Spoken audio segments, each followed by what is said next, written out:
Cari, meskipun harus menjelajahi setiap jengkal tanah dinasti Xia, aku harus menemukan putra mahkota. Jika 300 orang tidak bisa menemukannya, kirim 3.000 orang, 30.000, 300.000. Hamba Menerima perintah.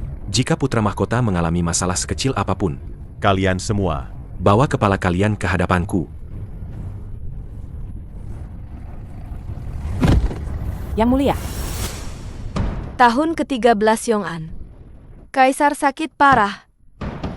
Putra mahkota Xiao Jingyan yang seharusnya mewarisi tahta, demi bersama tabib wanita dari Kingzhou, melepaskan tahta dan diam-diam meninggalkan ibu kota. temukan dia untukku. Kaisar murka, mengutus komandan pengawal kerajaan untuk mencari putra mahkota. Suamiku, kali ini kita pergi ke ibu kota. Apakah orang tuamu akan menerimaku? King Han, jangan khawatir. Orang tuaku pasti akan menerimamu. Demi bersama King Han, aku sudah meninggalkan ibu kota selama setahun. Aku yakin ayahanda dan ibunda sudah tidak marah lagi. Sekembalinya ke ibu kota ini, bagaimanapun caranya, aku harus menikahi King Han, memberinya kemewahan seumur hidup. Xiao Jingyan, ajalmu sudah tiba. Kalian siapa? Bunuh dia. Baik,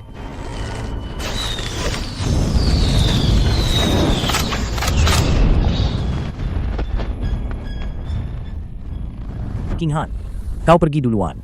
Pulanglah. Tapi, Cepat pergi. Bunuh dia. Ingin nyawaku. Kalian belum punya kemampuan itu. sudah setengah jam. Suamiku, kau harus kembali dengan selamat. Suamiku, kau kembali. King Han, aku kembali. Jingyan,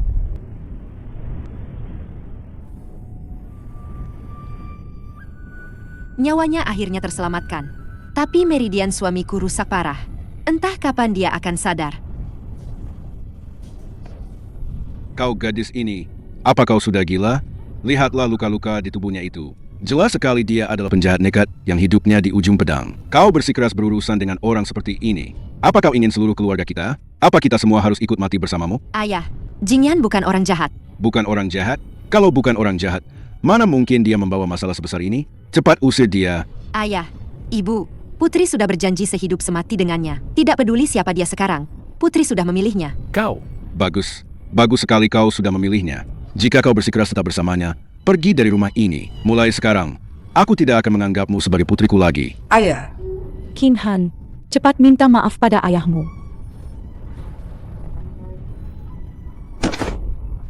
Ayah, ibu, putri tidak berbakti.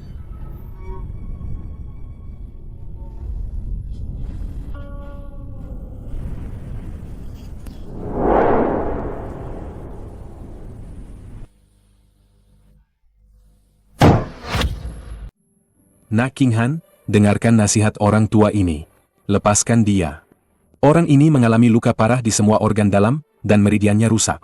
Bisa bertahan sampai hari ini saja sudah mukjizat. Kau seorang gadis yang belum menikah, mengapa harus menjaga orang yang seperti mayat hidup? Kau hanya akan menyia-nyiakan dirimu sendiri. Paman Yo, Anda tidak perlu membujuk lagi. Selama dia masih bernapas, aku tidak akan pernah meninggalkannya. Aduh, Gadis ini benar-benar keras kepala. Sudahlah, sudahlah. Aku dengar Akademi Medis Kerajaan di ibu kota baru saja membuat pil 9 pemulih jiwa. Mungkin bisa memperpanjang umurnya. Benarkah? Di mana aku bisa mendapatkan obat itu? Mendapatkan? Itu harganya 1.000 tahil perak. Kau seorang wanita lemah, bagaimana bisa mengumpulkan uang sebanyak itu?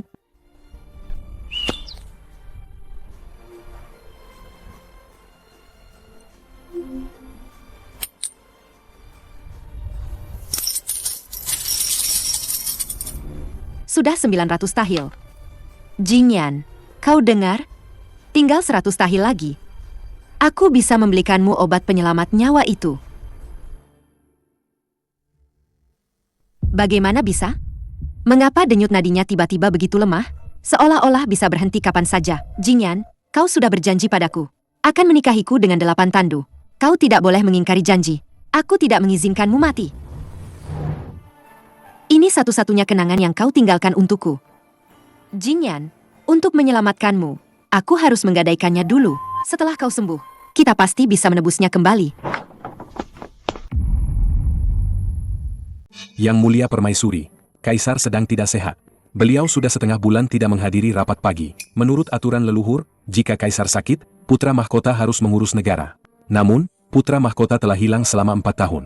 Kami khawatir sesuatu yang buruk telah terjadi padanya. Demi kelangsungan dinasti Xia, hamba memohon kepada Yang Mulia untuk mengangkat anggota keluarga kerajaan lain sebagai pewaris tahta demi menenangkan hati rakyat. Kurang ajar. Nasib putraku belum diputuskan. Kalian sudah tidak sabar ingin mengangkat penguasa baru, pejabat Li. Apa kau pikir aku mudah ditipu? Hamba gemetar ketakutan. Atau kau pikir kekuasaan dinasti Xia ini bisa kalian para pejabat atur sesuka hati? Setiap kata yang hamba ucapkan adalah demi dinasti Xia. Diam! Kalian semua punya motif tersembunyi. Apa kalian pikir aku tidak tahu? Buka mata kalian lebar-lebar dan lihat ini. Laporan mendesak dari mata-mata King's Ho. Di pegadaian setempat, ditemukan liontin giok naga milik putra mahkota. Hari ini aku akan memberitahu kalian. Kursi Istana Timur kosong selama 4 tahun, hanya untuk menunggunya kembali. Di mana Lu Yunting? Hamba di sini. Sampaikan titahku. Semua pengawal pribadi Istana Timur dan Jin Yiwei segera kumpulkan pasukan dan ikut denganku. Dan aku. Ibu Suri juga akan ikut. Pemilik pegadaian itu melihatku sangat membutuhkan uang. Dia hanya mau membayar 80 tahil. Ditambah tabungan selama ini, masih kurang 20 tahil penuh. 20 tahil. Dengan penghasilanku sehari-hari dari memetik obat dan menyulam, setidaknya butuh 1 bulan lagi. Tapi kau, mana mungkin bisa bertahan 3 hari lagi? Sudah selarut ini, siapa di luar? Kak, Meskipun kau menangis sampai buta. dia tidak akan bangun. King Lan? Kenapa kau datang?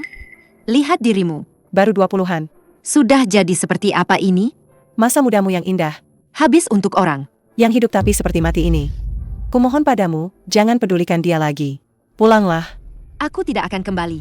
King Lan, aku sudah bersumpah dengannya. Selama masih ada harapan, aku tidak akan menyerah. Harapan? Dia sudah terbaring 3 tahun. Bahkan obat pun sulit ditelan. Dengan apa kau akan menyelamatkannya? Jika Tuhan benar-benar ingin mengakhiri hidupnya. Tidak masalah. Aku akan mengenakan gaun merah dan pergi bersamanya. Kau benar-benar gila. Ambil ini. Pergi beli obat penyelamat nyawa sialanmu itu. Ini. Begitu banyak tahil? King Lan, dari mana kau dapat uang ini? Ini 120 tahil. Ini tabunganku selama setahun mencuci pakaian orang. Sisanya adalah ayah menjual satu-satunya. 10 MU sawah yang tersisa di rumah. Ayah? Bukankah dia bilang dia menganggap tidak pernah melahirkan putri sepertiku? Kau pikir selama 3 tahun di luar? Kau tidak mati kelaparan atau kedinginan karena berkah Tuhan? Ayah itu hanya keras di mulut. Setiap kali kau hampir tidak kuat bertahan. Dialah yang memaksaku. Diam-diam menyelundupkan beras dan tepung. Ke halamanmu. Dia lebih rela makan dedak dan sayur sendiri. Dan tak pernah sekalipun benar-benar meninggalkanmu. Ayah, ibu, anakmu yang tidak berbakti. Anakmu yang menyusahkan kalian. Kak, jangan menangis lagi. Besok adalah ulang tahun ayah yang ke-50. Meski kau benar-benar ingin ikut mati bersama orang ini, besok tetap harus pulang menjenguknya. Dan bersujud menghormatinya. Baik. Aku akan pulang besok. Ayah, aku sudah bertanya-tanya. Di rumah Tuan Li desa sebelah sedang memungut hasil panen musim gugur. Kalau bantu angkut beras sehari, bisa dapat 50 keping uang. Kau gila? Di usiamu sekarang, masih mau memikul karung seberat ratusan jin? Apa kau tidak takut mati? Mau mati pun kenapa? Sifat King Han itu keras kepala. Dia mati-matian tak mau meninggalkan orang itu. Meski 50 keping ini sedikit, jika aku menabung sedikit, aku pasti bisa membelikannya beberapa obat dan makanan yang lebih baik. Ayah, ibu, putri kalian ini tidak berbakti. Putriku, akhirnya kau kembali. Cepat bangun, cepat bangun. Dasar gadis ini masih tahu jalan pulang. Sudahlah, jangan banyak bicara. Apa keluarga ini harus jadi seperti ini? Lihatlah dirimu, kau kurus sekali. Sendirian di luar sana. Berapa banyak penderitaan yang kau alami? Apakah pria itu benar-benar sebaik itu? Ibu, maafkan aku. Aku telah menyusahkan kalian.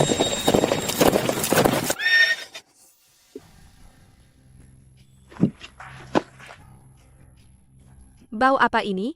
Busuk sekali. Ibu, di pelosok desa miskin ini banyak sekali kotoran sapi. Sepatu sutra syuku jadi kotor. Putriku sayang, kau sekarang adalah kesayangan Tuan Muda Zhao. Datang ke tempat kotor seperti ini, tentu saja ini menyusahkanmu. Kita masuk sebentar lalu pergi.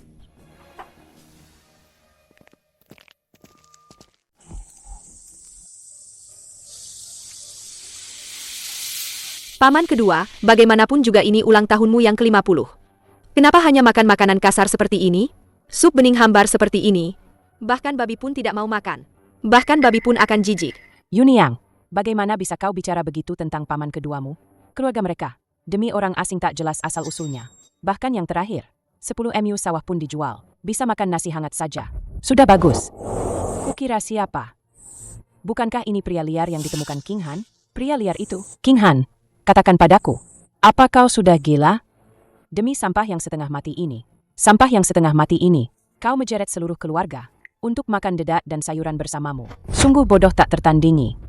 Kakak ipar, King Han hanya ingin menyelamatkan orang. Mengapa kau harus merendahkannya seperti ini? Merendahkan? Adik ipar, kau benar-benar tidak tahu berterima kasih. Hari ini, aku sengaja datang untuk membawakan keluargamu kekayaan yang melimpah ruah. Tuan Muda Zhao, silakan masuk. Adik King Han, 3 tahun tak bertemu. Kau semakin cantik saja. King Han, asal kau mau mengangguk, ikutlah denganku dan jadilah selir ke-8ku. Gunung emas dan perak akan jadi milikmu. Pesta ulang tahun ayahmu ini, aku akan segera mengadakannya di restoran terbaik di kota. 10 meja penuh.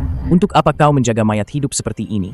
Hanya membuang-buang masa mudamu. Zhao Tiande, lupakan saja niatmu itu. Aku, Shen King Han, hidup untuknya. Mati pun akan jadi hantunya. Meskipun aku mati kelaparan, aku tidak akan pernah menginjakkan kaki setengah langkah pun ke kediaman Zhao. Dasar tidak tahu diuntung. Tuan Muda Zhao mau melirikmu. Itu berkat leluhurmu. 500 tahil. Buka mata kalian lebar-lebar dan lihat. Ini adalah surat utang 500 tahil perak.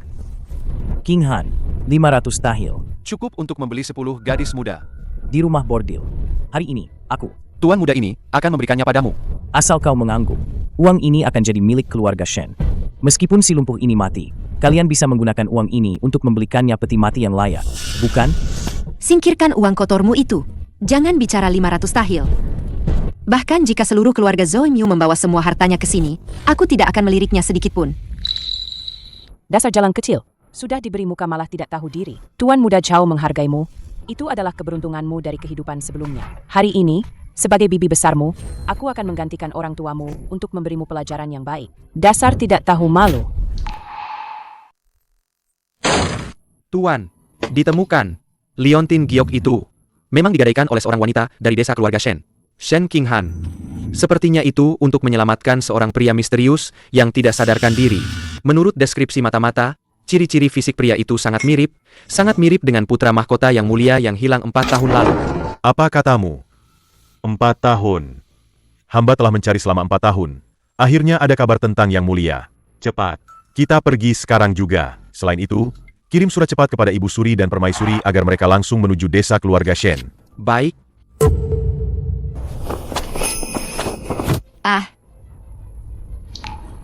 Anak kedua. Kau gila? Berani menghalangiku? Berani menyentuh putriku seujung jari pun. Orang tua ini akan melawannya sampai mati hari ini. Nyawa tua ini, putri keluarga Shen kami, meskipun mati kelaparan, tidak akan pernah menjadi selir orang lain. Dasar kau tidak tahu diri. Orang tua. Kakak ipar, King Han adalah darah dagingku sendiri, yang keluar dari tubuhku. Aku tidak akan membiarkan kalian menghancurkannya seperti ini. Kak, kau tidak salah.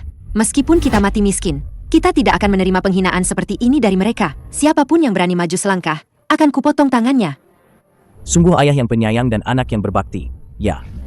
Sertifikat rumah 3 lantai terbaik di timur kota King's Hall. Ditambah 1000 tahil perak. Asal kau mau mengangguk dan ikut denganku. Semua ini akan jadi milikmu. Zhao Tiande, jangan bermimpi. Bawa uang kotormu dan pergi dari sini. Jangan gunakan uang kotormu itu untuk menghina orang. Menghina? HMPH. Semua wanita di dunia ini sama saja kelakuannya. Di mulut bilang tidak mau. tapi melihat uang langsung lemas kakinya.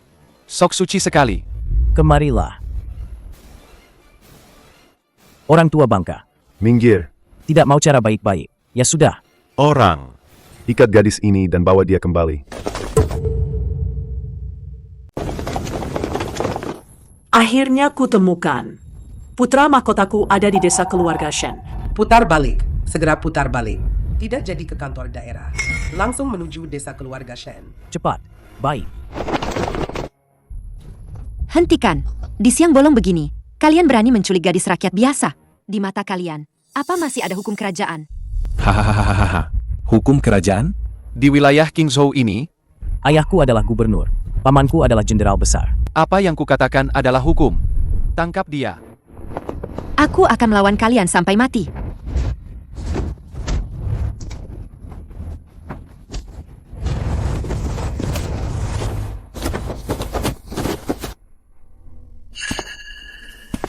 Hahaha. Dasar orang tua bangka. Memaksa tuan muda ini untuk bertindak kasar. Adik King Han, lihatlah ayah dan ibumu yang menyedihkan ini. Asal kau mengangguk sekarang dan setuju menjadi istri ke-8ku, selirku, aku akan segera memanggilkan tabib terbaik untuk mereka. Jika kau berani mengatakan tidak, hari ini aku akan di depan matamu. Patahkan tulang mereka inci demi inci. King Han, jangan pedulikan kami. Meskipun kami dipukuli sampai mati, kami tidak akan pernah menjual putri kami. King Han, jangan setuju dengan bajingan ini.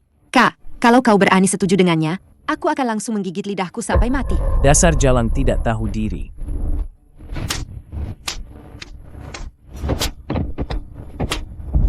Jangan pukul.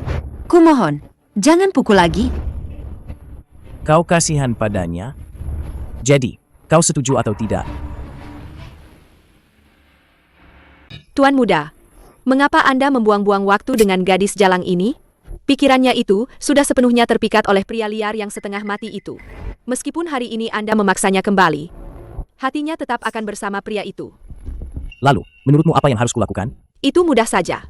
Semua ini pada akhirnya adalah karena pria yang seperti mayat hidup di lantai ini. Selama Anda berbelas kasih dan membunuhnya, maka gadis jalang ini akan kehilangan harapannya. Dia tidak punya siapa-siapa dan hanya bisa dengan sepenuh hati melayani Anda. Yuni yang benar sekali. Seorang pengemis yang tidak berguna. Mati saja. Seperti menginjak kecoa busuk. Siapa yang peduli? Ide bagus. Yuniang, kau memang cerdik. Apa yang akan kau lakukan? Zhao Tiande, jangan sentuh dia. Jingyan, jangan. Pergi ke alam baka. Mimpilah di sana. Mati kau. Kalian cari mati.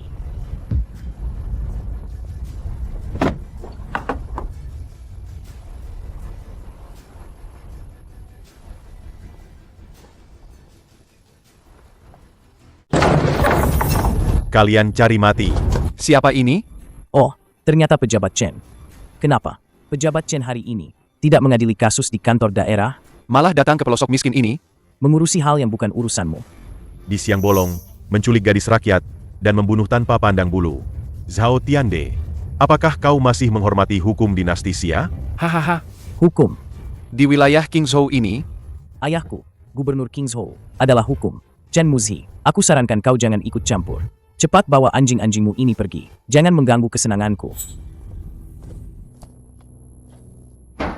Ini, wajah ini, benar-benar putra mahkota yang mulia. Langit punya mata. Hamba telah mencari selama 4 tahun.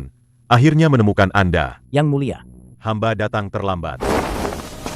Beraninya kalian. Berani melukai rakyat tak bersalah. tangkap mereka. Zhao Tiande, bersama dengan para pelayan jahat ini, tangkap mereka semua. Kau berani?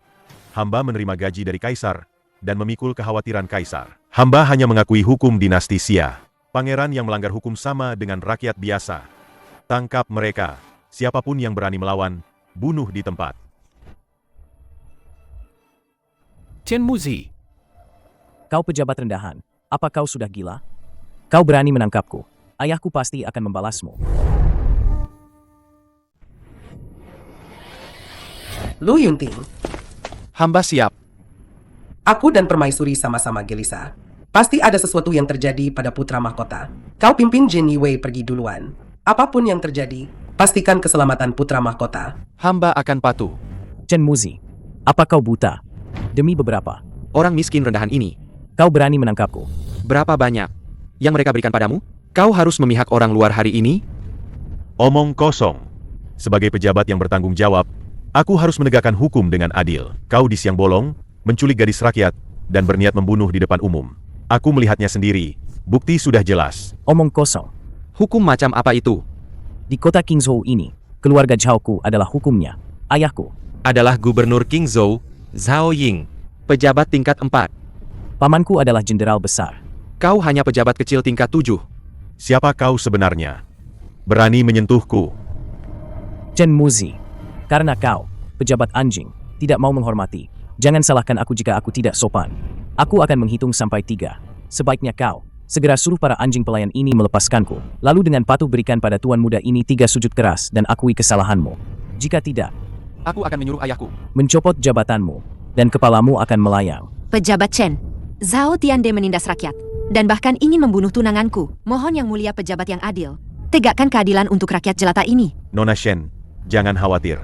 Selama ada saya di sini, tidak ada yang boleh menyentuh sehelai rambut pun dari kalian. Ini adalah putra mahkota dinasti saat ini. Siapa yang berani menyentuhnya? Begitu pasukan kekaisaran tiba, Hukuman 9 klan pun tidak akan cukup. Jika seorang pangeran melanggar hukum, Ia sama dengan rakyat biasa. Jangan bilang ayahmu adalah gubernur. Bahkan jika Kaisar Langit sendiri datang, hari ini saya akan tetap membawa penjahat sepertimu ke pengadilan. Kemari, bawa rantai, kunci dia rapat-rapat. Tangkap semua pelayan jahat itu. kau berani. Kepung mereka. Jangan biarkan seekor lalat pun lolos. Hahaha. Chen Muzi, kau tamat. Ayahku datang. Hari ini kalian semua, tidak ada satu pun yang akan keluar hidup-hidup dari halaman ini. Aku ingin lihat. Siapa yang berani menyentuh anakku? Ayah, Akhirnya ayah datang. si Chen ini sudah gila. Dia malah membantu para rakyat jelata ini. Menindas anak ayah. Dia bahkan mau memborgolku ke penjara daerah. Ayah harus membantuku. Pejabat Chen, kau benar-benar punya wibawa yang besar. Ya, bagaimana bisa sekarang kau bahkan tidak menghormati atasanku? Berani-beraninya kau membuat onar di wilayah Kingzhou-ku. hamba tidak berani. Hanya saja, putra Anda membuat keributan di sini, menculik gadis rakyat, bahkan ingin membunuh warga tak bersalah. Hamba sebagai hakim daerah, hanya menjalankan tugas sesuai hukum. Menjalankan tugas sesuai hukum? Bagus sekali alasan menjalankan tugas sesuai hukum.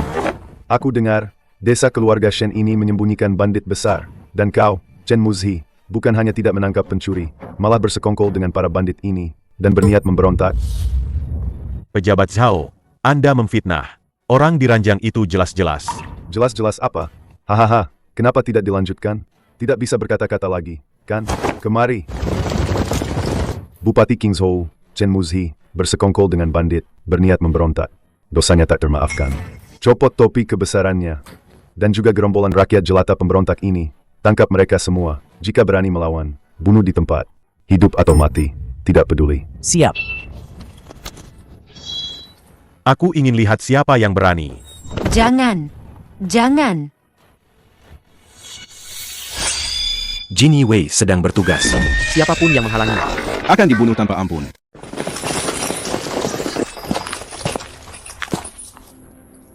Aku kira siapa? Ternyata Komandan Jin Diwei, Tuan Lu, hamba, Gubernur Kingzhou Zhao Ying.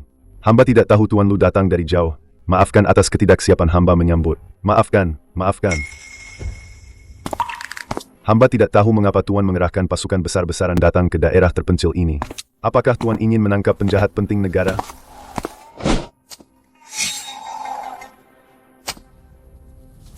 minggir. Nona Shen, jangan takut. Biarkan Tuan Lu melihatnya. Benar saja, itu putra mahkota yang mulia. Yang mulia terluka parah sekali. Latar belakang para pembunuh 3 tahun lalu itu belum terungkap sampai sekarang. Menurut laporan rahasia Jin Yiwei, masalah ini mungkin terkait dengan Pangeran Yong. Di kota Kingzhou ini, pasti ada mata-mata mereka. Sekarang yang mulia terluka parah dan koma. Jika identitasnya terungkap di depan umum, dia pasti akan diserang secara diam-diam. Tuan Lu. Orang yang terbaring di ranjang itu, orang tak berguna yang setengah mati itu.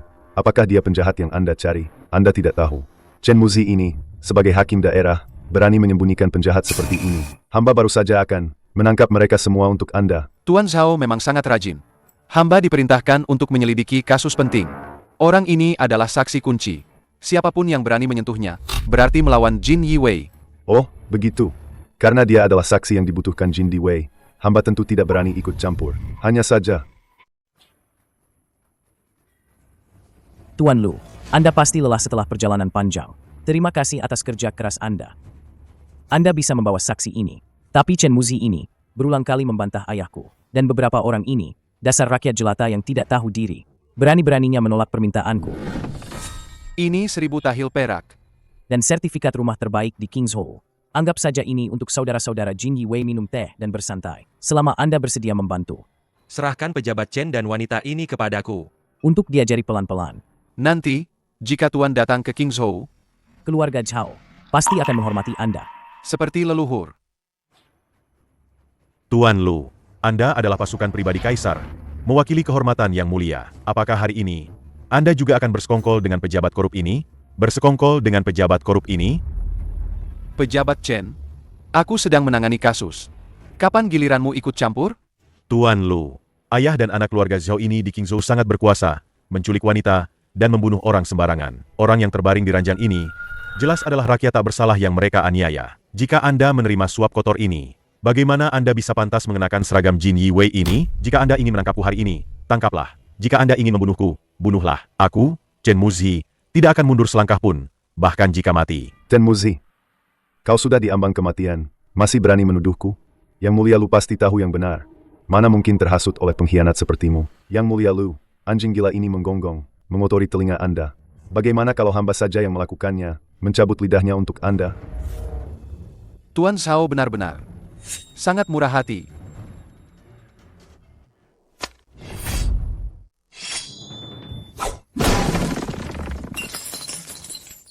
Lu Yunting, apa maksudmu?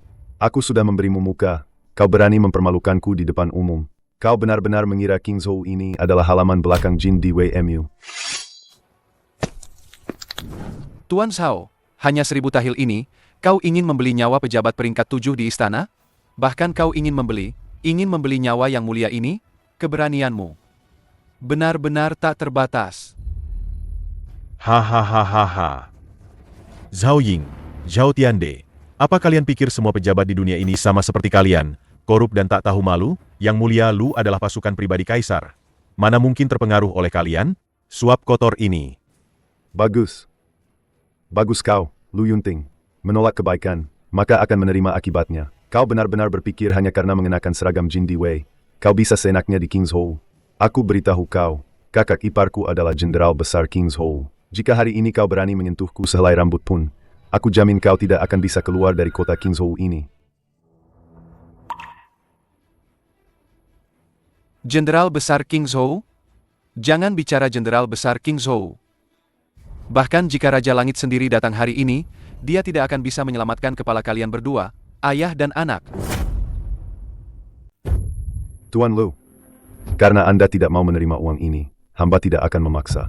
Tapi Anda baru datang ke Kingzhou, jangan sampai tertipu oleh penampilan menyedihkan para rakyat jelata licik ini. Oh? Apa maksud Tuan Zhao? Keluarga Shen ini sama sekali bukan rakyat baik-baik yang patuh hukum. Mereka adalah perampok besar yang bercokol di luar kota Kingzhou. Sarana perampok. Zaying, kau seorang gubernur. Berani-beraninya bicara omong kosong. Kau memfitnah. Coba jawab ini. Pria lumpuh di ranjang ini sekujur tubuhnya. Penuh luka bacok yang bisa membunuh. Kalau kalian benar-benar keluarga baik-baik, kenapa berani menyembunyikan pria? Berluka bacok di rumah selama 3 tahun? Warga baik mana yang mau menjaga? Orang terluka parah yang tidak jelas identitasnya. Pejabat Lu. Ini jelas karena mereka tidak adil membagi rampasan, lalu saling membunuh. Si lumpuh itu pasti pemimpin perampok. Aku membawa pasukan hari ini. Tepatnya untuk membasmi perampok. Pengikut Pangeran Yong di Kingzhou memiliki jaringan kekuasaan yang sangat kuat. Pembunuh yang mencoba membunuh putra mahkota 3 tahun lalu sangat mungkin bersembunyi di kalangan pejabat Kingzhou. Kalau identitasnya terbongkar di depan umum sekarang, identitas putra mahkota pasti akan membuat mereka nekat dan mengamuk. Oh, perampok kelas kakap. Kau bilang, pria di ranjang ini sebenarnya siapa? Kenapa sekujur tubuhnya penuh luka bacok? Pejabat, dia tunanganku. 3 tahun lalu kami dirampok di gunung. Dia terluka bacok saat melindungiku dari penjahat. Keluarga Shen kami bersih dan jujur. Seluruh desa bisa jadi saksi. Pejabat yang adil, aku Shen Laohan selalu bertindak jujur dan teguh. Dia adalah calon menantuku. Ayah dan anak keluarga Zhao tertarik pada kecantikan putriku. Ketika mereka gagal memaksanya menjadi selir, mereka menjebaknya. Yang mulia, tolong selidiki. Kalian para binatang berseragam. Mulut kalian penuh kotoran. Tuan Lu, lihatlah betapa sombongnya rakyat jelata ini. Mereka bahkan berani memaki pejabat istana. Jika kita tidak menghukum mati mereka di tempat, keadilan tidak akan ditegakkan. Tuan Lu, jangan dengarkan omong kosongnya. Ini jelas. Tuan Chen, hati-hati dengan ucapanmu. Identitas orang di ranjang ini, kurasa kita berdua sudah tahu. Saat ini, musuh tersembunyi dan kita terlihat jelas. Situasinya sangat rumit. Jika kau bersikeras ikut campur, begitu terjadi kesalahan. Kau, seorang hakim daerah tingkat 7 yang kecil, bisakah kau menanggungnya? Hamba tidak berani. Hahaha. Bahkan anjing gila Chen Muzi ini tidak berani menggigit lagi. Tuan Lu. Karena orang tak berguna ini adalah penjahat yang dicari istana. Maka keluarga Shen ini adalah pemberontak yang menyembunyikan penjahat. Cepat bertindak. Bunuh mereka semua. Jin Yiwei sedang menjalankan tugas. Apa kau perlu mengajariku? Tangkap semua orang di halaman ini, termasuk tersangka di ranjang. Tahan mereka dulu. Jaga ketat. Tidak ada yang boleh mendekat. Menahanku? Kau berani? Tangkap mereka. Baik. Jenderal Besar King Zhou, pejabat Liu tiba.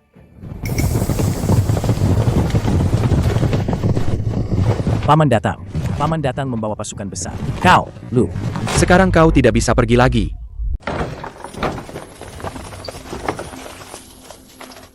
Kakak ipar, akhirnya kau datang. Jika kau terlambat sedikit saja, Komandan Jin Diwei ini akan menelan kami berdua, ayah dan anak, hidup-hidup. Si Lu ini tidak tahu diri.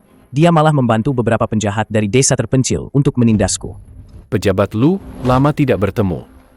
Aku dengar permaisuri di ibu kota, bersama Jin Yiwei, mengirimkan seluruh pasukannya. Aku kira ada masalah besar yang membuat langit runtuh. Ternyata kalian sengaja datang ke wilayah King Zhouku untuk menindas adik ipar dan keponakanku. Pejabat Liu, informasimu cepat sekali. Aku menjalankan perintah untuk menangkap penjahat. Semua orang yang tidak berkepentingan, mundur. Penjahat? Penjahat apa? Sampai pejabat Lu harus bertindak sejauh ini, karena orangnya ada di wilayah King Zhouku, dan melibatkan bandit. Sebagai Jenderal Besar King Zhou, aku harus mengambil alih kasus ini. Pejabat Lu, beberapa ratus orang yang kau bawa ini, di kota King Zhou ini, sepertinya tidak bisa melindungi penjahat ini, kan? Lebih baik serahkan pada markas besar King Zhouku. Aku jamin akan menyelidiki mereka sampai tuntas. Pejabat Liu datang begitu cepat. Pasti Zhao Ying sudah memberitahu. Orang ini mungkin ada hubungannya dengan Pangeran Yong. Tidak bisa melawan secara langsung. Keselamatan yang mulia lebih penting dari segalanya. Hanya bisa berpura-pura setuju untuk sementara. Mengulur waktu menunggu permaisuri. Karena pejabat Liu begitu antusias, maka kelompok bandit keluarga Shen ini, sesuai perkataan Gubernur Shao, akan ditahan terlebih dahulu. Tapi orang-orangnya harus dijaga bersama oleh Jin Yiwei-ku dan markas besar King Zhou. Hahaha, omong kosong apa ini? Pasukan pribadi Kaisar, setelah bertemu pamanku, dia pasti akan tunduk.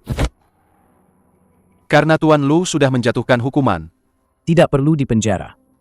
Si sampah yang setengah mati ini, Tuan muda ini sendiri yang akan menghabisinya untuk kalian.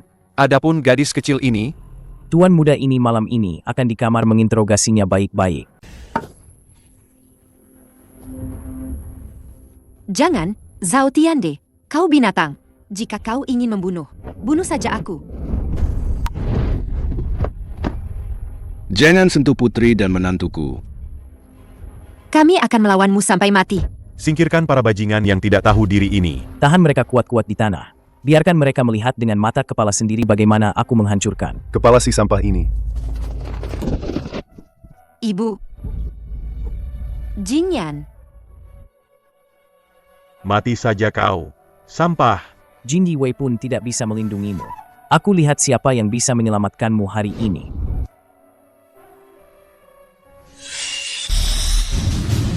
Hentikan.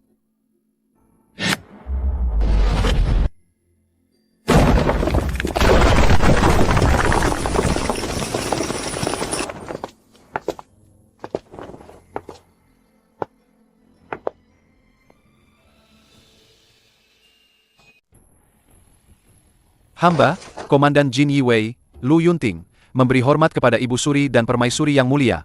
Panjang umur, panjang umur, panjang umur. Hamba, Hakim King Zhou Chen Muzi, memberi hormat kepada Ibu Suri dan Permaisuri yang mulia. Memberi hormat kepada Ibu Suri dan Permaisuri yang mulia. Jingyan, kenapa kau jadi sekurus ini? Bagaimana bisa kau terluka separah ini? Jingyan, selama 4 tahun penuh. Penderitaan macam apa yang kau alami, katakan. Siapa yang melakukannya? Siapa sebenarnya yang melukainya separah ini? Yang Mulia Ibu Suri, mereka. Gerombolan rakyat jelata licik inilah yang melakukannya. Betul, Yang Mulia, mohon pertimbangkan. Desa keluarga Shen ini sarang bandit. Gerombolan rakyat jelata rendahan yang tidak tahu diri ini, yang melukai bangsawan ini sampai seperti ini. Hamba dan Jenderal Besar Liu sedang bersiap untuk mengeksekusi para pemberontak ini di tempat. Tidak adil. Yang Mulia Ibu Suri, Yang Mulia Permaisuri, hamba tidak bersalah. Tidak adil. Bangsawan ini penuh luka sayatan pedang. Dan bersembunyi di halaman bobrok kalian. Jika bukan gerombolan bandit kalian yang melakukannya, lalu siapa lagi? Yang Mulia, cepat keluarkan titah. Penggal saja jalan kecil ini. Yang Mulia, luka-luka di tubuhnya sama sekali. Bukan kami yang membuat. 3 tahun lalu, dia terluka parah dan pingsan di gunung. Akulah yang menyelamatkannya. Merawatnya siang malam tanpa henti. Benar, Yang Mulia. Kami sekeluarga telah merawatnya dengan sepenuh hati. Sama sekali tidak ada niat jahat. Apa katamu? 3 tahun? Dia terbaring di sini selama 3 tahun penuh. 3 tahun? Jingyan adalah keturunan bangsawan. Berani-beraninya di tempat kumuhmu ini, di tangan para petani rendahan ini, menderita selama 3 tahun penuh. Yang Mulia, mohon selidiki dengan seksama. Demi menyelamatkan pemuda ini, keluarga Shen kami menjual semua sawah, makan seadanya. King Han bahkan merebus obat untuknya siang malam tanpa henti. Kami benar-benar menyelamatkan nyawa. Benar, Tuan Hakim yang adil. Kami benar-benar orang baik. Diam! Tangkap semua rakyat jelata yang lancang ini. Bawa mereka semua ke hadapanku. Kenapa? Aku mengorbankan segalanya demi menyelamatkannya. Kalian tanpa pandang bulu ingin menangkap orang? Di mana keadilan? Keadilan? Aku bertanya padamu, apakah Liontin Giok ini yang kau gadaikan di pegadaian King's Hall? Ya, aku yang menggadaikannya. Yang Mulia, dengarkan. Dia sendiri sudah mengakuinya. Jelas sekali dia serakah. Mencuri harta berharga orang untuk ditukar uang. Masih berani berdalih menyelamatkan orang. Kau bicara omong kosong. Paman Yo bilang, organ dalam dan meridiannya hancur. Hanya pil 9 pemulih jiwa senilai 1000 tahil perak di ibu kota yang bisa menyelamatkan nyawanya. Aku menabung susah payah selama 3 tahun, menghabiskan seluruh harta keluarga, hanya terkumpul 900 lebih tahil. Untuk mengumpulkan 100 tahil terakhir demi menyelamatkan nyawanya, aku terpaksa menggadaikan cincin pertunangannya. Pil 9 pemulih jiwa. Cepat ambil air. Aku punya pil 9 pemulih jiwa dari istana. Cepat berikan pada cucuku.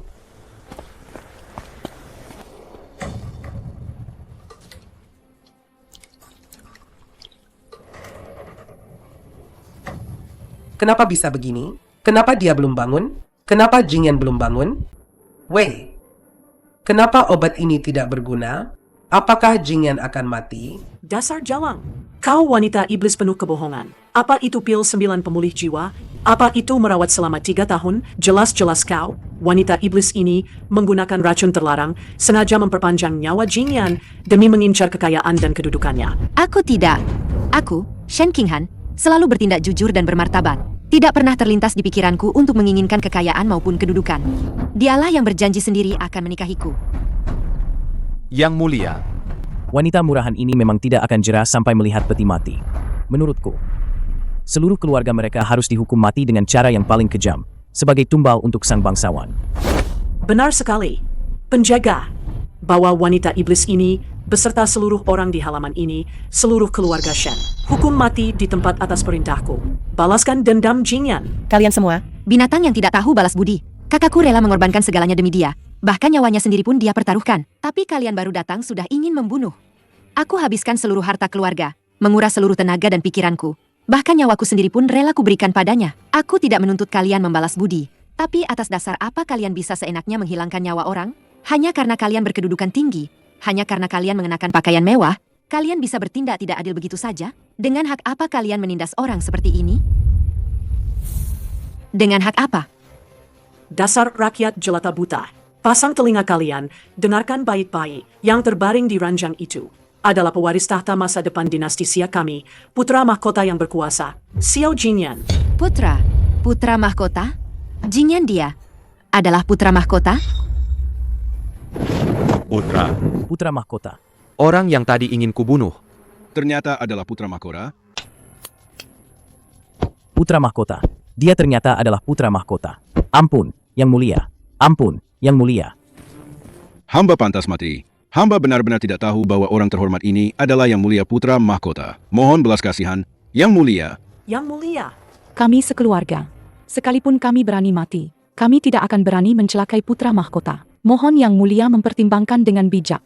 satu kata, tidak tahu, bisakah itu menghapus penderitaan putra mahkota selama 3 tahun ini? Lihatlah dia, keadaannya sekarang. Pewaris tahta dinasti Xia yang agung ini, ternyata oleh kalian para rakyat jelata rendahan ini, disembunyikan seperti anjing di halaman bobrak.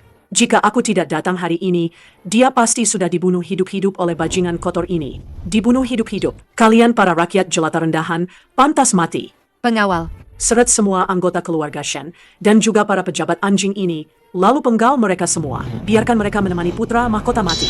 Baik. tunggu. Yang Mulia ingin membunuhku? Silakan. Tapi aku, Shen Qinghan, berhati lurus dan berbuat benar. Aku tidak pernah sedikit pun mencelakai putra mahkota. Sudah diambang kematian masih berani membantah. Aku adalah seorang tabib yang menjunjung tinggi belas kasih seorang penyembuh. 3 tahun lalu, dia terluka parah dan sekarat. Aku yang membawanya kembali ke klinik. Aku menghabiskan seluruh harta keluargaku untuk menyelamatkan nyawanya.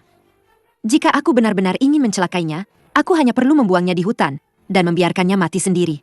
Mengapa aku harus berjuang selama 3 tahun, mengelap tubuhnya dan menyuapinya obat? Bahkan tidak ragu menggadaikan barang berharga untuk mendapatkan pil 9 pemulih jiwa? Jika Yang Mulia tidak percaya, Anda bisa bertanya pada Paman You di kota Qingzhou. Bertanya pada tetangga di desa keluarga Shen ini. Lihatlah apakah Shen Qinghan ini adalah wanita iblis pembunuh atau tabib wanita penyelamat nyawa. Tunggu, angkat kepalamu. Katakan padaku, siapa namamu dan apa pekerjaanmu? Menjawab Ibu Suri, hamba bernama Shen Qinghan. Hamba adalah tabib wanita dari desa keluarga Shen di Qingzhou ini. Shen Qinghan, tabib wanita, ternyata kau. Bagus, mencari kemana-mana tak ketemu, ternyata kau si rubah betina yang tak tahu diri ini. Yang Mulia, apa maksud perkataan Anda? 4 tahun lalu, jika bukan karena kau, si penggoda ini, merayu putra mahkota, bagaimana mungkin dia melarikan diri dari ibu kota untuk kawin lari denganmu? Bagaimana mungkin dia diserang di tengah jalan dan berakhir dengan organ dalam yang hancur? Kau pembawa sial. Kaulah yang menghancurkan putraku. Kaulah yang membuatnya menjadi setengah mati seperti ini. Sekarang kau masih berani, di hadapanku ini, berbicara tentang belas kasih seorang tabib? Hari ini, aku sendiri yang akan membunuhmu, wanita iblis ini, untuk selamanya. Permaisuri, hentikan tanganmu. Ibu Suri, rakyat jelata ini telah mencelakai Jingyan. Hamba ingin membunuhnya untuk membalas dendam Jingyan. Konyol. Apa kau ingin memaksa putra kandungmu sendiri sampai mati? Ibu Suri, hamba sedang menyelamatkannya. Kau bodoh. 4 tahun lalu, demi gadis ini, Jingyan tidak segan-segan menentangmu, tidak segan-segan melepaskan posisi pewaris tahta. Bahkan nyawanya pun tidak dihiraukan. Jika gadis ini mati, setelah Jingyan sadar, bagaimana kau akan menjelaskan padanya? Apa kau ingin dia, begitu membuka mata, demi wanita ini, kembali berselisih denganmu, dan mati lagi? Tapi, apa kita biarkan saja dia? Semua akan dibicarakan setelah Jingyan sadar. Selama Jingyan menyukainya, meskipun dia seorang pengemis, aku akan menerimanya. Singkirkan pedangmu.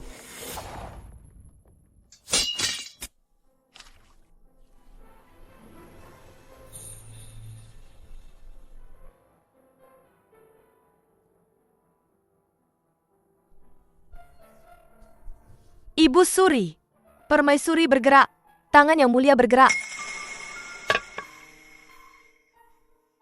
Jingyan. Anakku. Jingyan, kau akhirnya sadar?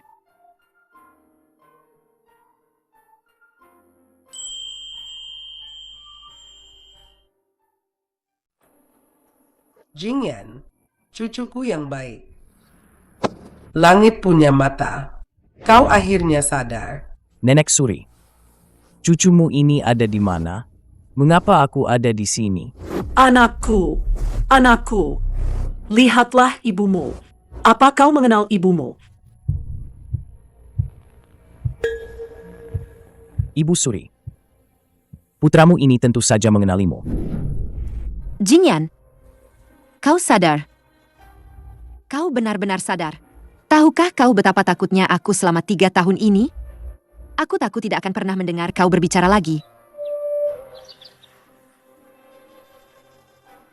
Siapa kau?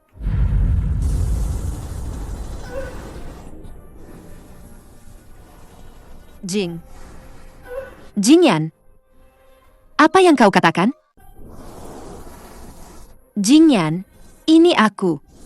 Aku King Han. Lihatlah aku baik-baik. Apa kau tidak mengingatku? Kurang ajar. Aku adalah putra mahkota dinasti Xia. Bagaimana mungkin aku mengenalmu? Wanita kampungan yang tidak tahu tata krama ini, perempuan desa. Segera pergi dari sini. Tidak. Tidak mungkin. Kau lupa 3 tahun lalu, di bawah tebing Qingzhou. Apa yang kau ucapkan? Kau berjanji akan menjagaku seumur hidup. Kau menyerahkan Leontin Giok naga ini kepadaku. Kau berkata, Diam. Jingyan baru saja sadar dari luka beratnya, pikirannya belum sepenuhnya jernih. Wanita gila yang penuh omong kosong ini, demi mendongkrak status dan mendekati kaum bangsawan, berani di hadapan Ibu Suri dan aku mengaku-ngaku sebagai kerabat kerajaan. Benar-benar pantas mati. Yang mulia benar sekali. Perempuan murahan ini jelas-jelas melihat putra mahkota begitu mulia dan kaya raya, ingin memanfaatkan kesempatan untuk menempel pada yang mulia dan mengejar kemewahan. Harus dihukum berat. Jingyan, lihat aku baik-baik. Apakah kau benar-benar tidak ingat apa-apa lagi? Kurang ajar. Cepat singkirkan dia. Cepat panggil tabib. Bawa semua orang yang tidak berkepentingan di halaman ini, singkirkan mereka untuk sementara. Tanpa titah aku, tidak ada yang boleh mendekati putra mahkota selangkah pun.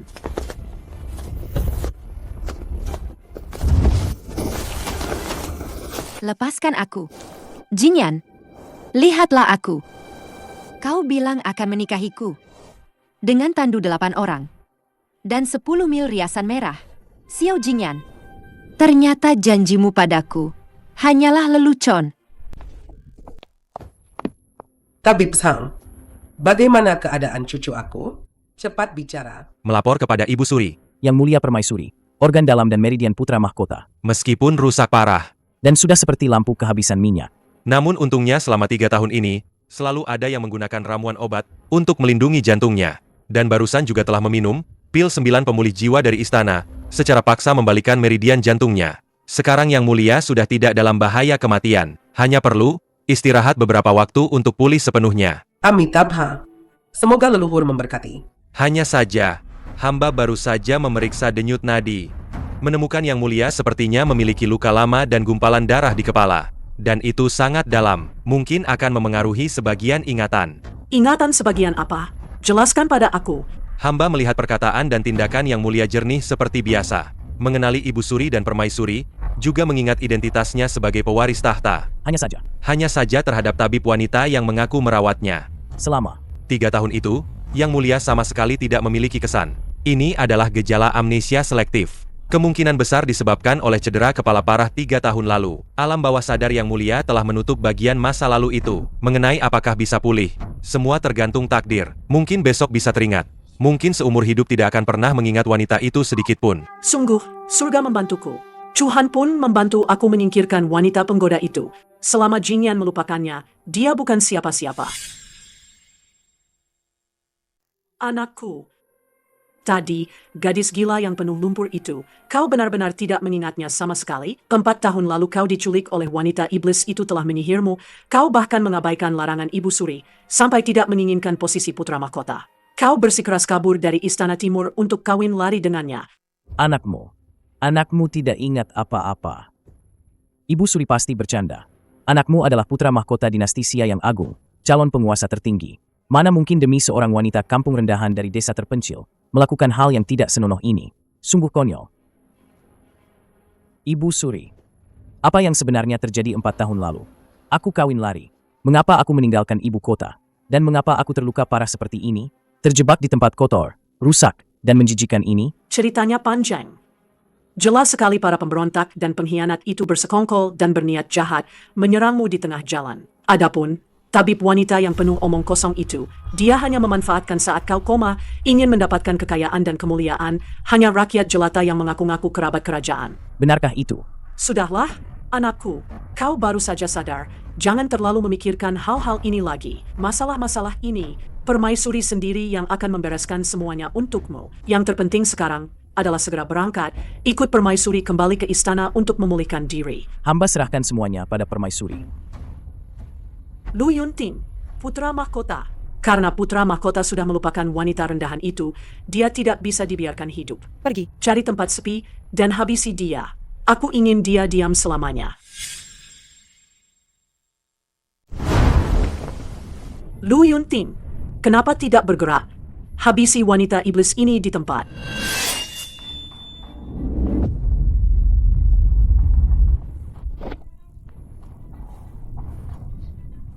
Atas dasar apa kalian membunuhnya? Kakakku hampir kehilangan nyawanya demi menyelamatkannya. Yang mulia, mohon berbelas kasih. Putri rakyat jelata ini tidak bersalah. Yang mulia, hamba menjamin dengan nyawa hamba, Tabib Shen sama sekali tidak berniat buruk terhadap putra mahkota. Di seluruh Qingzhou, siapa yang tidak tahu dia menghabiskan seluruh hartanya dan mengorbankan dirinya demi menyelamatkan orang yang dicintainya? Jika orang ini dibunuh, langit pun tidak akan memaafkan. Tuan Hakim yang adil benar. Gadis King Han adalah bodhisattva hidup. King Han bahkan tidak bisa makan. Tapi dia tetap memberikan bubur berasnya kepada tuan muda itu. Yang mulia, Jangan dengarkan omong kosong para rakyat jelata ini. Wanita jalang ini hanya mengincar kekayaan dan kemuliaan. ingin naik status dan menjadi Phoenix. Betul. Dia bahkan tidak mau menjadi. Selir ke-8 Tuan Muda Zhou, ternyata dia sudah mengincar Yang Mulia Putra Mahkota sejak awal. Melapor, Yang Mulia. Hamba diperintahkan untuk melacak keberadaan Putra Mahkota. Hamba menemukan liontin giok naga di Pegadaian. Menurut pemiliknya, memang Tabib Shenlah yang dengan berlinang air mata menggadaikannya untuk mendapatkan pil 9 pemulih jiwa. Hamba juga sudah menemui Paman You yang disebutnya. Apa yang dikatakannya tidak bohong. Lagi pula, Yang Mulia, lihatlah. Jika dia benar-benar mengincar kekayaan, setelah mendapatkan liontin itu, dia pasti sudah kabur jauh. Mengapa dia harus menderita di sini selama 3 tahun? Kalian semua. Diam kalian semua. Gadis kecil, angkat kepalamu. Biarkan aku melihatnya.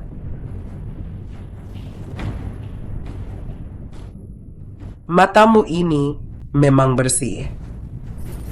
Permaisuri, sebagai ibu negara di tempat terpencil ini, terus-menerus terlibat dengan seorang gadis. Apa pantas begitu? Jin Yiwei, bupati dan rakyat semua menjaminnya. Kau masih ingin membunuhnya? Apa kau ingin seluruh dunia menertawakan keluarga kekaisaran kami? Ibu Suri, hamba hanya takut Jinyan tertipu lagi. Takut apa? Aku bertanya padamu, bagaimana kemampuan medis gadis ini? Hamba belajar kedokteran dari Paman You sejak kecil. Hamba ahli dalam luka luar, toksikologi, dan mengobati luka dalam. Organ dalam Putra Mahkota, hamba sendiri yang merawatnya selama 3 tahun. Setiap obat, setiap titik akupunktur, sudah hamba hafal di luar kepala. Oh, bagaimana dengan tabib dari Akademi Medis Kerajaan dibandingkan dengannya? Para tabib tentu saja ahli dalam pengobatan. Tapi mereka tidak tahu perubahan kondisi Yang Mulia selama 3 tahun ini. Kapan denyut nadinya melemah, kapan obatnya efektif, kapan perlu mengeluarkan darah untuk detoksifikasi. Jika salah menggunakan satu obat saja, paling ringan akan memperparah kondisinya. Bagus, gadis, aku akan memberimu satu kesempatan. Ikut ke ibu kota, terus merawat Putra Mahkota sampai dia sembuh. Apakah kau bersedia? Ini adalah anugerah dari Ibu Suri. Selama aku bisa berada di sisi Jinyan, aku punya kesempatan untuk membuatnya mengingatku kembali. 3 tahun penderitaan ini tidak akan sia-sia. Lagi pula, di antara barang-barang peninggalan pembunuh, yang menyerang Jinyan saat ada itu. sebuah lencana dengan lambang bangsawan ibu kota. Pergi ke ibu kota juga satu-satunya kesempatan untuk mengungkap kebenaran. Terima kasih atas kebaikan Yang Mulia Ibu Suri. Hamba bersedia. Cucumu tidak bersedia. Nenek Suri, cucumu adalah pewaris tahta dinasti Xia. Betapa mulianya statusku. Bagaimana mungkin aku membawa gadis desa yang kasar, bau lumpur ini di sisiku? Jika ini tersebar, bukankah seluruh dunia akan menertawakan keluarga kerajaan yang tidak punya aturan? Sembarang orang bisa masuk istana. Kau, apa katamu? Kenapa? Apa yang kukatakan belum cukup jelas? Jangan kira aku tidak tahu apa yang ada di benakmu. Kau hanya mengandalkan sedikit ilmu pengobatan murahan, memberiku beberapa ramuan biasa. Lalu kau ingin memanfaatkan kebaikan ini untuk meminta imbalan dan meraih posisi tinggi. Begitu? Tidak, hamba tidak pernah berniat seperti itu. Hamba hanya ingin menyembuhkanmu. Singkirkan wajahmu yang menjijikkan itu. Aku beritahu kau, sekalipun semua wanita di dunia ini mati semua, aku tidak akan pernah menyukaimu. Wanita desa rendahan sepertimu. Ibu Suri, putra mahkota lelah. Tempat busuk dan bau ini, putra mahkota tidak bisa tinggal sedetik pun lagi. Segera kembali ke ibu kota. Jingyan, kau tidak boleh pergi. Dengarkan penjelasanku. Saat kau memberiku liontin giok naga itu, kau jelas-jelas mengatakan, Cukup. Dasar wanita tak tahu malu. Apa telingamu tuli? Karena putra mahkota bilang dia tidak suka, berarti dia memang tidak suka. Kau ini siapa? Berani-beraninya kau di sini terus mengganggu. Jika kau berani mengganggu putra mahkota lagi, jangan salahkan aku jika aku kejam. Aku akan mencabik-cabikmu, wanita penggoda ini, dan memusnahkan 9 keturunanmu. King Han, jangan khawatir. Orang tuaku pasti akan menerimamu. King Han, aku kembali. Jingyan. Jingyan, meskipun harus menghabiskan seluruh hartaku, meskipun harus menukar nyawaku dengan nyawamu, aku pasti akan menyelamatkanmu. Aku telah membayangkan berkali-kali bagaimana akhirnya saat kau terbangun. Aku pikir kau akan memelukku dan menangis. Aku pikir kau akan membawaku pulang dengan bangga. Tapi aku tidak pernah menyangka. Kau akan menatapku seperti musuh. Bahkan, tidak ingat siapa aku. Tidak ingat siapa aku. Tidak, ini tidak nyata. Jingyanku, mengapa kau memperlakukanku seperti ini? Kak. Anakku sayang, kau membuat ibu ketakutan setengah mati. Ini 100 tahil.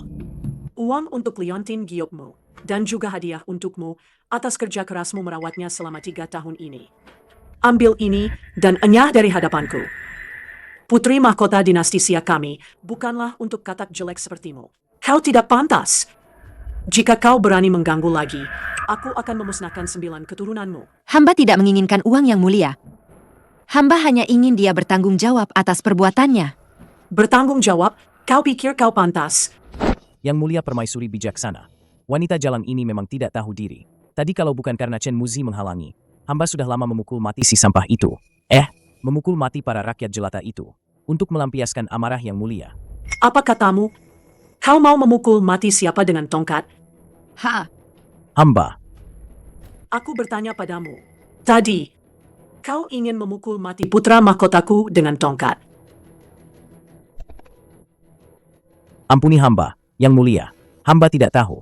Itu adalah putra mahkota yang mulia. Yang mulia, mohon berbelas kasih. Hamba hanya punya satu-satunya keturunan. Lu Yunting, Hamba mengerti. pejabat Sao. Aku menghargai jasamu dalam memerintah King's Hall. Aku hanya akan membunuh dia seorang dan menyelamatkan seluruh keluargamu. Kau seharusnya bersyukur. Hamba berterima kasih atas kemurahan hati yang mulia. Dengarkan aku baik-baik.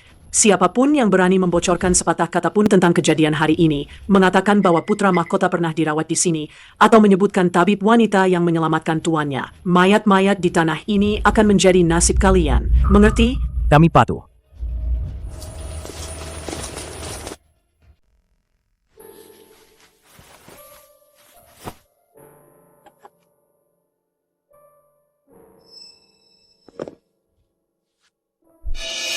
Kakak, apa kau benar-benar akan pergi ke ibu kota untuk mati? King Lan, aku sudah memutuskan. Nak, istana kekaisaran itu besar, kau bahkan tidak tahu di mana letak pintunya. Ayah, ibu, putri tidak berbakti, tapi orang itu adalah orang yang putri jaga selama 3 tahun, orang yang putri selamatkan dengan nyawa putri. Aku tidak bisa hanya melihatnya mengalami sesuatu karena kesalahan pengobatan. Lagi pula, putri juga punya satu hal yang harus diselidiki di ibu kota. Jika nanti dia sudah pulih sepenuhnya, tapi masih tidak mengingatku, putri pasti akan kembali dan tidak akan pernah membahas ini lagi. Perjalanan jauh butuh bekal. Bawa perak receh ini. Ayah. Kak, Untuk jaga-jaga. ingat. Bagaimanapun juga, rumah ini akan selalu punya tempat untukmu. Putri pamit pada ayah dan ibu.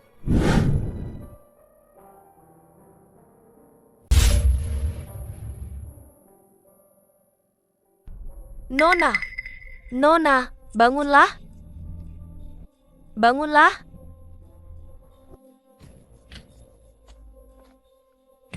Gadis ini keracunan racun kronis. Racunnya sudah menyebar ke organ dalam. Jika tidak segera diselamatkan, dia pasti akan mati dalam setengah jam.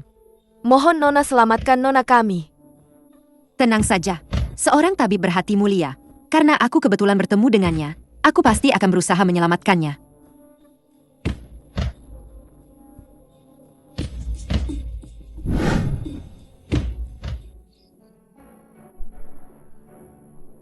Nona, Anda sudah bangun.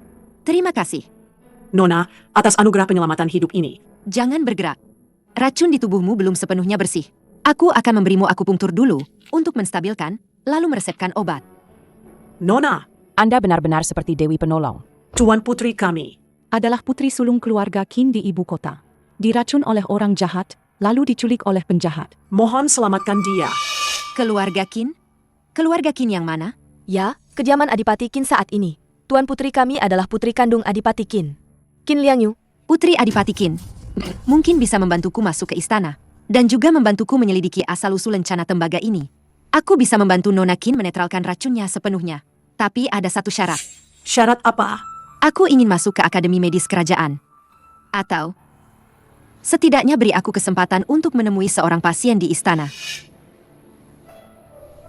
Kebaikan Nona menyelamatkan nyawa kami tak akan bisa kami balas. Setelah kembali ke ibu kota, aku pasti akan memohon bantuan ayahku. Xiao Jingyan, aku datang. Kali ini, aku tak hanya akan menyelamatkan nyawamu, tapi juga akan mencari tahu siapa yang mencelakaimu dulu.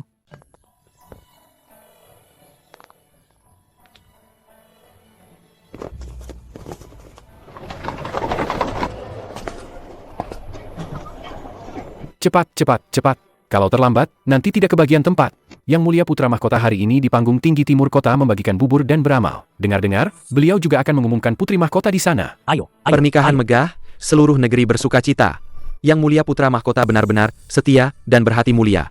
Begitu kembali ke ibu kota, beliau langsung ingin menepati janji yang dulu. Menjadikan negeri sebagai mahar, dengan tandu 8 pengusung, menikahi gadis yang menyelamatkannya itu. Negeri sebagai mahar. Tandu 8 pengusung. Dia sudah ingat. Jingyan tidak lupa.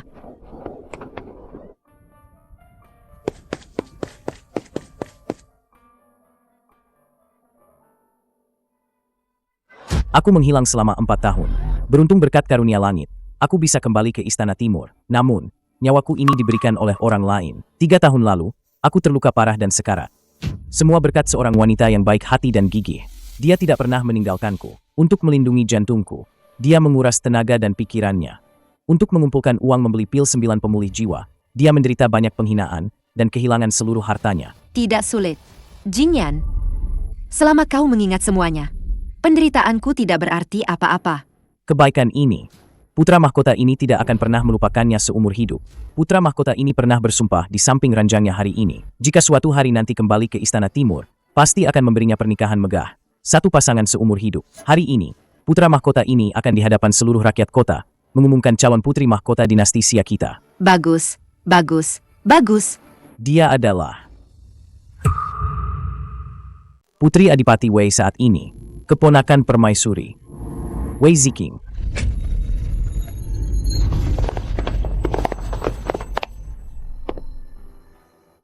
Yang Mulia terlalu berlebihan. Bisa melayani Yang Mulia selama 3 tahun, adalah berkah Ziqing dari 3 kehidupan. Jangan katakan menghabiskan seluruh harta. Bahkan jika nyawa Ziqing yang diminta, Ziqing pun rela. Ziqing, aku bertanya padamu, apakah kau ingin menjadi putri mahkota? Bibi juga ingin kau menjadi menantu Bibi. Tapi Jingyan sepertinya tidak mencintaimu. Bibi, Ziqing. Ziqing sejak kecil. Aku hanya menyukai kakak Jingyan. Meskipun dia tidak menyukai Ziqing, Ziqing tetap bersedia melayaninya seumur hidup. Baiklah, karena kau memiliki niat seperti itu, maka aku akan mengabulkannya. Ziqing berterima kasih atas restu Bibi. Ibu Suri, beberapa hari ini hamba sering bermimpi tentang sosok yang samar. Sepertinya dia sedang merebus obat dan membersihkan tubuh hamba, tapi hamba tidak bisa mengingat wajahnya. Putraku, itu adalah Ziqing. Setelah kau diserang, dialah yang mempertaruhkan nyawanya untuk melindungimu. Dan tanpa henti, dia merawatmu selama 3 tahun penuh. Tapi, apa Ibu Suri akan membohongimu? Setelah kau kembali ke ibu kota, bagaimana Ziqing memperlakukanmu? Apa kau tidak merasakannya? Wanita gila di desa keluarga Shen itu hanyalah seorang wanita desa yang gila. Dia hanya serakah akan kekayaan dan mengklaim jasa orang lain. Ziking, selama 3 tahun ini, kau pasti sangat menderita. Mulai sekarang, aku akan memberikan semua yang terbaik di dunia ini kepadamu. Aku akan meletakkannya di hadapanmu. Hidup putra mahkota. Hidup putri mahkota. Pasangan serasi. Wei Ziking, kenapa dia? Itu 3 tahun hidupku. Itu darahku. Itu nyawaku. Palsu. Semuanya palsu. Xiao Jingyan, lihat aku. Akulah wanita yang menyelamatkanmu. Wei Ziking itu penipu. Dia pembohong. Dasar wanita gila. Berani-beraninya kau datang ke ibu kota untuk membuat keributan. Aku rasa kau sudah bosan hidup. Kak Jingyan, siapa dia? Menakutkan sekali. Kenapa kau memfitnah Ziking di depan umum? Mungkinkah kau ingin merebut kasih sayang yang mulia? Ziking, jangan takut. Dia hanya rakyat jelata serakah yang ingin naik status. Dasar wanita beracun. Dulu di Kingzhou kau sudah punya niat jahat. Sekarang masih berani datang mengacau. Adik perempuan, aku tahu kau berasal dari keluarga miskin dan menginginkan kemewahan. Tapi kau juga tidak bisa mengarang cerita begitu saja. Selama 3 tahun ini, aku tidak pernah melepas pakaian di Istana Timur, menguras seluruh tenaga dan pikiranku. Hanya dengan satu kalimat darimu, kau ingin menghapus semua pengorbananku? Apa-apaan ini? Bahkan berani mengklaim telah menyelamatkan putra mahkota. Pukul sampai mati wanita desa tak tahu malu ini. Xiao Jingyan, lihat baik-baik. Ini adalah luka sayatan yang kudapatkan saat pembunuh datang membalas dendam di tahun pertama kau koma. Aku melindungimu.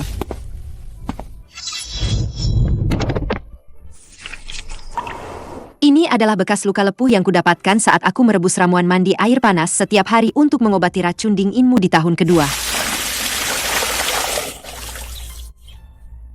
Demi menyelamatkanmu, aku mengorbankan darah dan dagingku, menanggung semua penderitaan di dunia ini.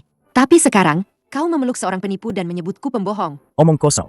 Lengan Ziking juga memiliki bekas luka karena merebus obat untukku. Kau pikir dengan membuat beberapa bekas luka, kau bisa menipuku? Dia bahkan tidak bisa membedakan antara tanaman obat dan rumput liar. Xiao Jingyan, kau benar-benar buta. Kurang ajar. Beraninya kau menghina calon permaisuriku.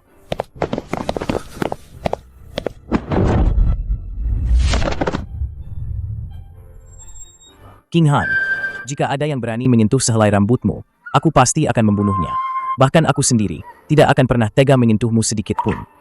Xiao Jingyan, apakah kau benar-benar akan memperlakukanku seperti ini? Apakah di hatimu, aku hanyalah seorang penipu ulung? Ya, kau wanita jalang penuh kebohongan.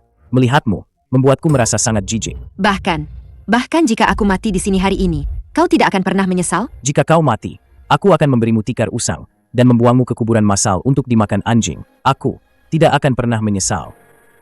Kakak King Han, apakah ini kekasih yang kau katakan akan kau selamatkan saat datang ke ibu kota? Qin Liangyu, kapan kau kembali ke ibu kota?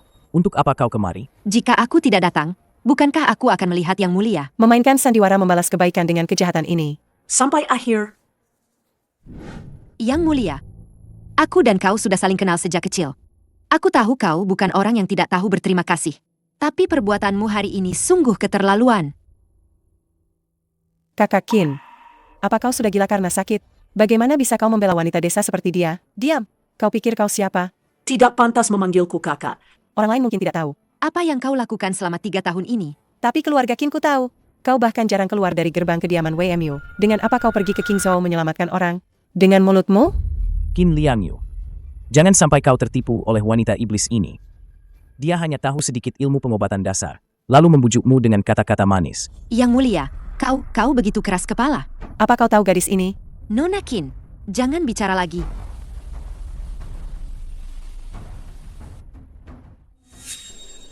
Xiao Jingyan, ini adalah catatan medisku selama 1095 hari dan malam tentang kondisimu. Setiap kali racun dinginmu kambuh, setiap penambahan atau pengurangan obat, setiap naik turunnya napasmu. Semuanya ada di sini. Karena kau tidak percaya, karena kau merasa jijik, maka aku, Shen Qinghan, menganggap 3 tahun ini sia-sia. Aku menganggapmu sudah mati di Kingzhou, di bawah tebing tak berdasar itu.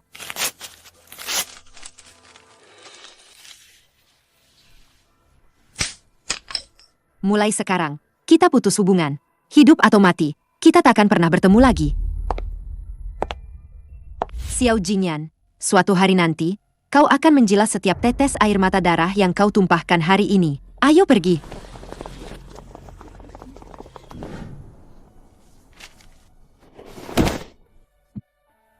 Mengapa? Mengapa dadaku terasa begitu nyeri? Kakak Jingyan, kau pasti kesal. Karena wanita gila itu. Kemari. Cepat panggil tabib.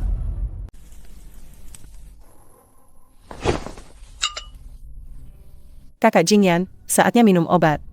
Ini adalah sup penguat tubuh yang direbus oleh Akademi Medis Kerajaan selama 3 jam. Cepat minum selagi hangat. Terlalu pahit. Singkirkan. Yang Mulia bicara omong kosong apa? Obat pahit itu baik untuk penyakit. Mana ada obat yang tidak pahit di dunia ini? Yang Mulia tahan sebentar, minum sekali teguk saja, pasti akan membaik. Ziking sampai khawatir melihat Yang Mulia. Jingyan, Aku tahu kau paling tidak suka pahit. Saat aku turun gunung, aku sengaja menggunakan hasil sulamanku untuk ditukar dengan beberapa potong permen kacang pinus. Aku menambahkan ke dalam obatmu sedikit gula. Rasanya manis, sama sekali tidak pahit. Ayo, buka mulutmu. Letakkan saja. Aku tidak ingin meminumnya sekarang. kalau begitu, biarkan Ziking memijat kepala Yang Mulia.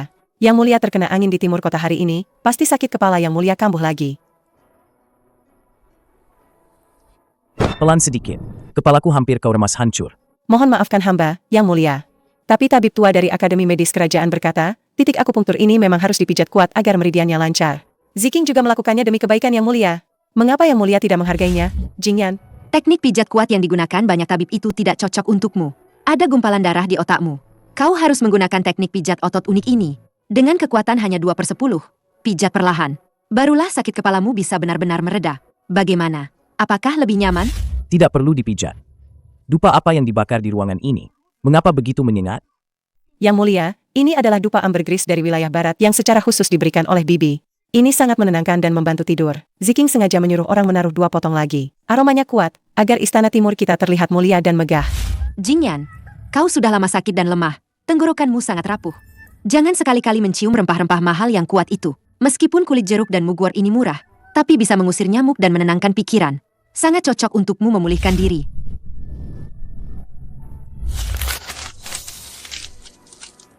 Mulai sekarang, hubungan kita berakhir. Kita tidak akan bertemu lagi seumur hidup ini. Pergi. Padamkan dupa busuk ini. Kakak Jingyan, kau memarahiku hanya karena masalah kecil ini? Aku ingin istirahat. Kau boleh pergi.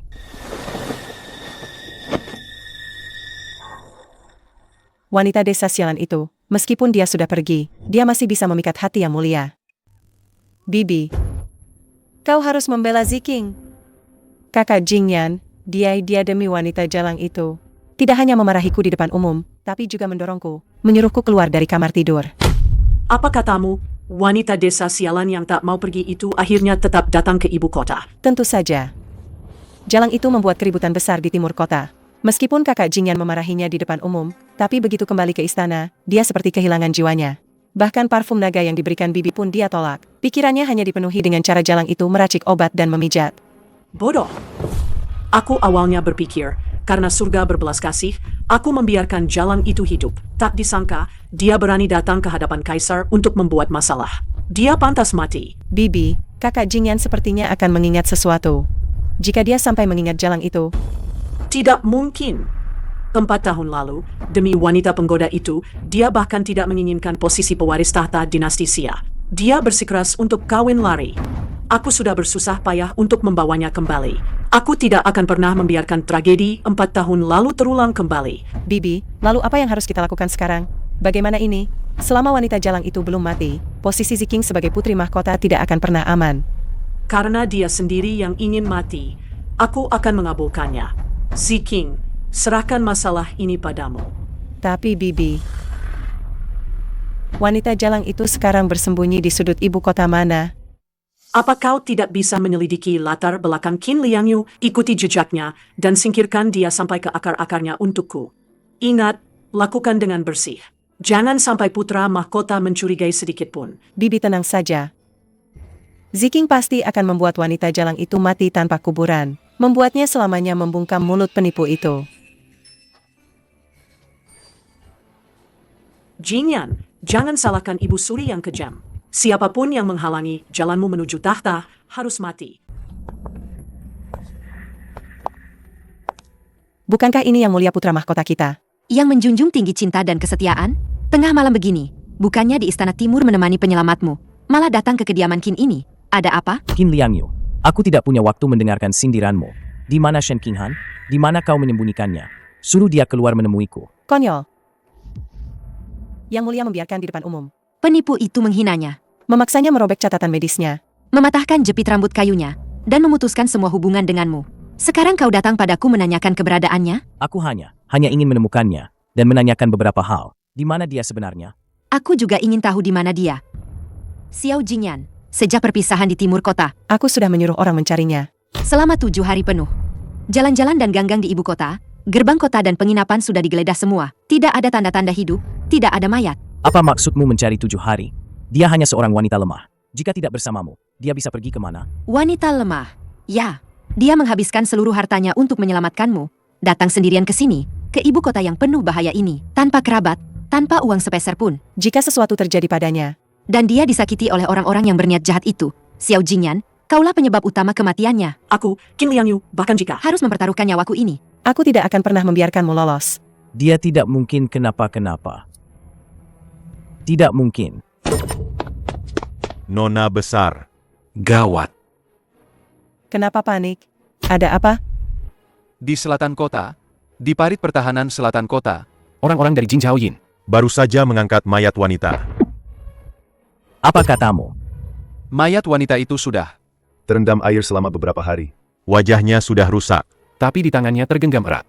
Beberapa lembar resep obat yang rusak. Pakaian yang dikenakannya, Persis seperti yang dipakai Nona Shen saat membagikan bubur di timur kota hari itu. gaun kain kasar berwarna biru.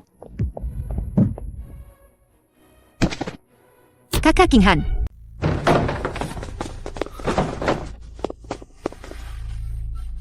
Hamba memberi hormat, Yang Mulia Putra Mahkota. Minggir.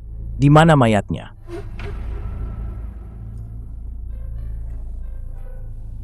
Kakak Qinghan. Yang Mulia, bukankah Anda bilang? dia wanita gila. Yang serakah harta, bukankah Anda bilang? Merasa jijik setiap melihatnya? Pergi sana. Pergi singkap kain putih itu. Lihat sendiri. Apakah ini penipu yang selalu kau pikirkan? Tidak. Ini tidak mungkin. Bagaimana dia bisa mati semudah itu? Ini palsu. Kenapa? Yang Mulia takut? Saat kau menamparnya di jalanan, dan berkata jika dia mati, Kau akan memberinya tikar usang. Dan membuangnya ke kuburan massal untuk dimakan anjing. bukankah kau sangat berwibawa? Kenapa sekarang kau tidak berani melihat? Aku tidak percaya. Qin Liangyu. Pergi. Pergi dan lihat baik-baik untukku. Yang terbaring di sana sama sekali bukan dia. Baiklah. Xiao Jingyan, Kau bisa menipu dirimu sendiri seumur hidup. Ah,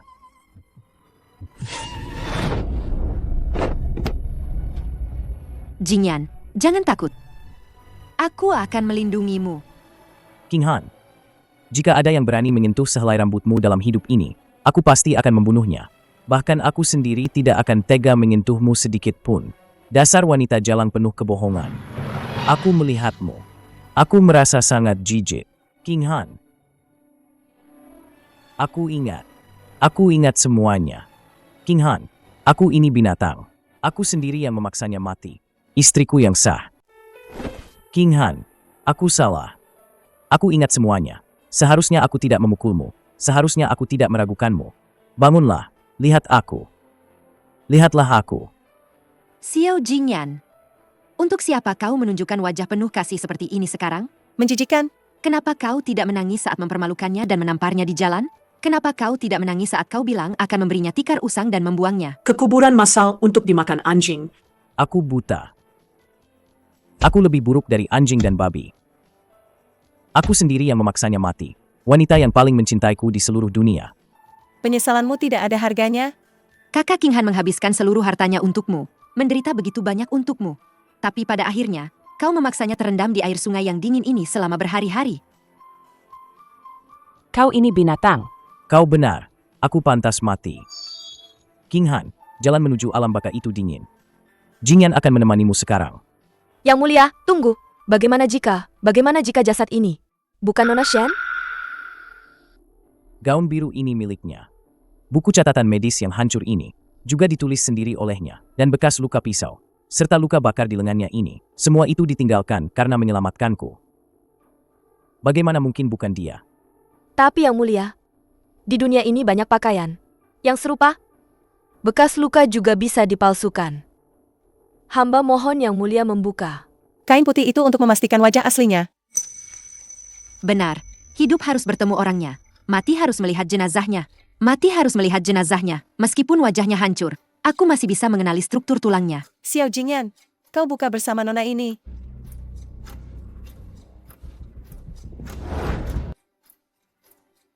Tidak benar. Kakak King Han sering meracik obat dan akupunktur. Jari telunjuk dan jari tengah tangan kanannya penuh kapalan tipis karena rendaman cairan obat. Jari-jari jasad ini kasar dan pendek. Jelas milik seorang wanita yang terbiasa melakukan pekerjaan kasar. Lagi pula, kakak King Han bertubuh ramping dan mungil. Jasad ini memiliki kerangka tulang yang besar. Ini sama sekali bukan dia. Bukan dia. Sungguh bukan dia. King Han ku tidak mati. Dia masih hidup. Kemari, sampaikan perintah nona ini. Semua prajurit dan pengawal rahasia dari kediaman Adipati Qin, segera bergerak. Bahkan jika harus menggeledah seluruh ibu kota sampai terbalik. Aku harus menemukan kakak King Han. Temukan dia untukku. Aku akan segera kembali ke istana. Kumpulkan pengawal pribadi Istana Timur dan pengawal kerajaan. Bahkan jika harus menggali tanah sedalam 3 kaki. Aku harus menemukan istriku. Kemari. Segera panggil komandan pengawal pribadi Istana Timur. Segel 9 gerbang ibu kota untukku. Geledah setiap rumah. Di tengah malam begini, kau berteriak-teriak seperti ini, apa pantas? Putra mahkota dinasti Xia yang agung, penuh lumpur, seperti orang gila di pasar. Apa yang ingin kau cari? Ibu Suri tidak menyukai King Han 3 tahun lalu. Hari ini, dia lagi-lagi mengatur Wei Ziking untuk mengganti Plum dengan Persit. Jika dia tahu King Han mungkin tidak mati, King Han pasti akan menghadapi bencana besar. Lagi pula, pembunuh yang menyerangku saat itu berkaitan dengan Pangeran Yong. Mata-mata di sekitar Ibu Suri belum tentu bersih. Hamba hanya merasa penjagaan Istana Timur akhir-akhir ini lengah. Hamba hanya ingin merapikannya. Ibu Suri datang selarut ini. Ada urusan penting apa? Merapikan penjagaan istana? Aku bagaimana bisa kudengar kau pergi ke rumah duka prefektur Jingzhou? Kudengar dari parit kota diangkat sesosok mayat wanita, mengenakan gaun kain biru usang. Sangat mirip dengan penipu jalanan itu yang terus mengganggumu. Meskipun tabib wanita itu penuh omong kosong, namun berakhir tenggelam dan tewas dengan wajah tak dikenali. Sungguh menyedihkan. Baguslah dia mati. Wanita jalang itu penuh kebohongan. Tidak hanya mengaku sebagai penyelamat Ziking, tapi juga berani mencoba mendekati Istana Timur. Aku sudah lama merasa dia sangat menjijikkan. Sekarang dia mati, malah membuatku tidak perlu melihatnya lagi dan kesal. Baguslah kau bisa berpikir jernih. Sebagai pewaris tahta yang terhormat, jangan sampai pikiranmu dikacaukan oleh orang-orang rendahan itu. Pikiranmu jangan sampai dikacaukan oleh orang-orang rendahan itu. Permaisuri benar. Karena si pembawa sial itu sudah mati. Penyakit hatimu seharusnya sudah hilang. Aku sudah meminta pengawas langit untuk melihatnya. 3 hari lagi adalah hari baik. Kau istirahatlah dengan baik di Istana Timur ini. 3 hari lagi, kau akan menikahi Ziking sebagai putri mahkota. Hamba berterima kasih atas restu Bibi. Ziking pasti akan melayani putra mahkota dengan baik. Hamba patuh pada perintah.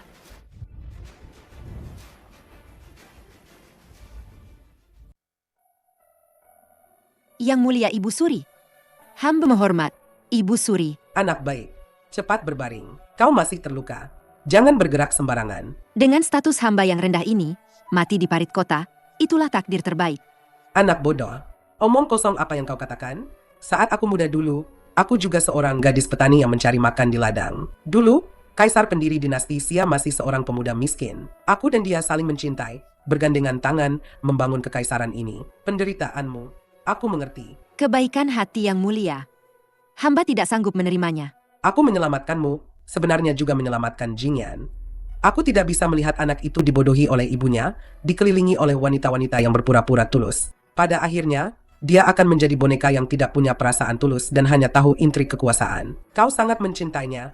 Aku hanya mengakui kau sebagai cucu menantuku. Menyelamatkannya, Ibu Suri yang mulia.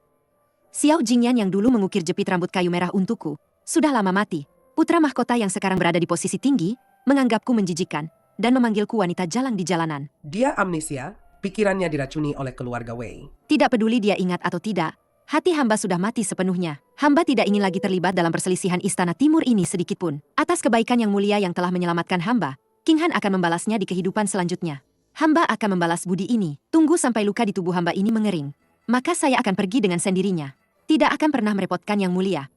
Ibu Suri, Permaisuri, Yang Mulia telah mengeluarkan titah. Putra mahkota, 3 hari lagi, akan menikah dengan nona sulung keluarga Wei. Menikah? Baguslah. Nona sulung keluarga Wei berasal dari keluarga terpandang. Dengan putra mahkota, mereka memang pasangan yang serasi. Nak, jangan begini. Aku tahu hatimu sakit. Asal kau mengangguk. Aku akan segera ke Istana Timur, menyeret bajingan itu kemari, membuatnya bersujud dan meminta maaf padamu. Putri mahkota dinasti Xia ini hanya bisa kau. Yang Mulia Ibu Suri terlalu berlebihan. Siapapun yang dinikahi putra mahkota, itu adalah kebebasannya. Apa hubungannya dengan rakyat jelata ini? Rakyat jelata ini hanyalah orang desa yang kasar. Tidak pantas untuk Istana Timur yang megah ini. Kau ini, nak, terlalu keras kepala. Jelas hatimu berdarah kesakitan, tapi kau tidak mau mengucapkan sepatah kata pun yang lembut. Yang Mulia, rakyat jelata ini lelah. Ingin istirahat? Sudahlah. Aku tidak akan memaksamu. Kau tinggal saja di Istana Cining ini, tenangkan diri dan pulihkan lukamu. Jika langit runtuh sekalipun, ada aku yang akan menanggungnya untukmu.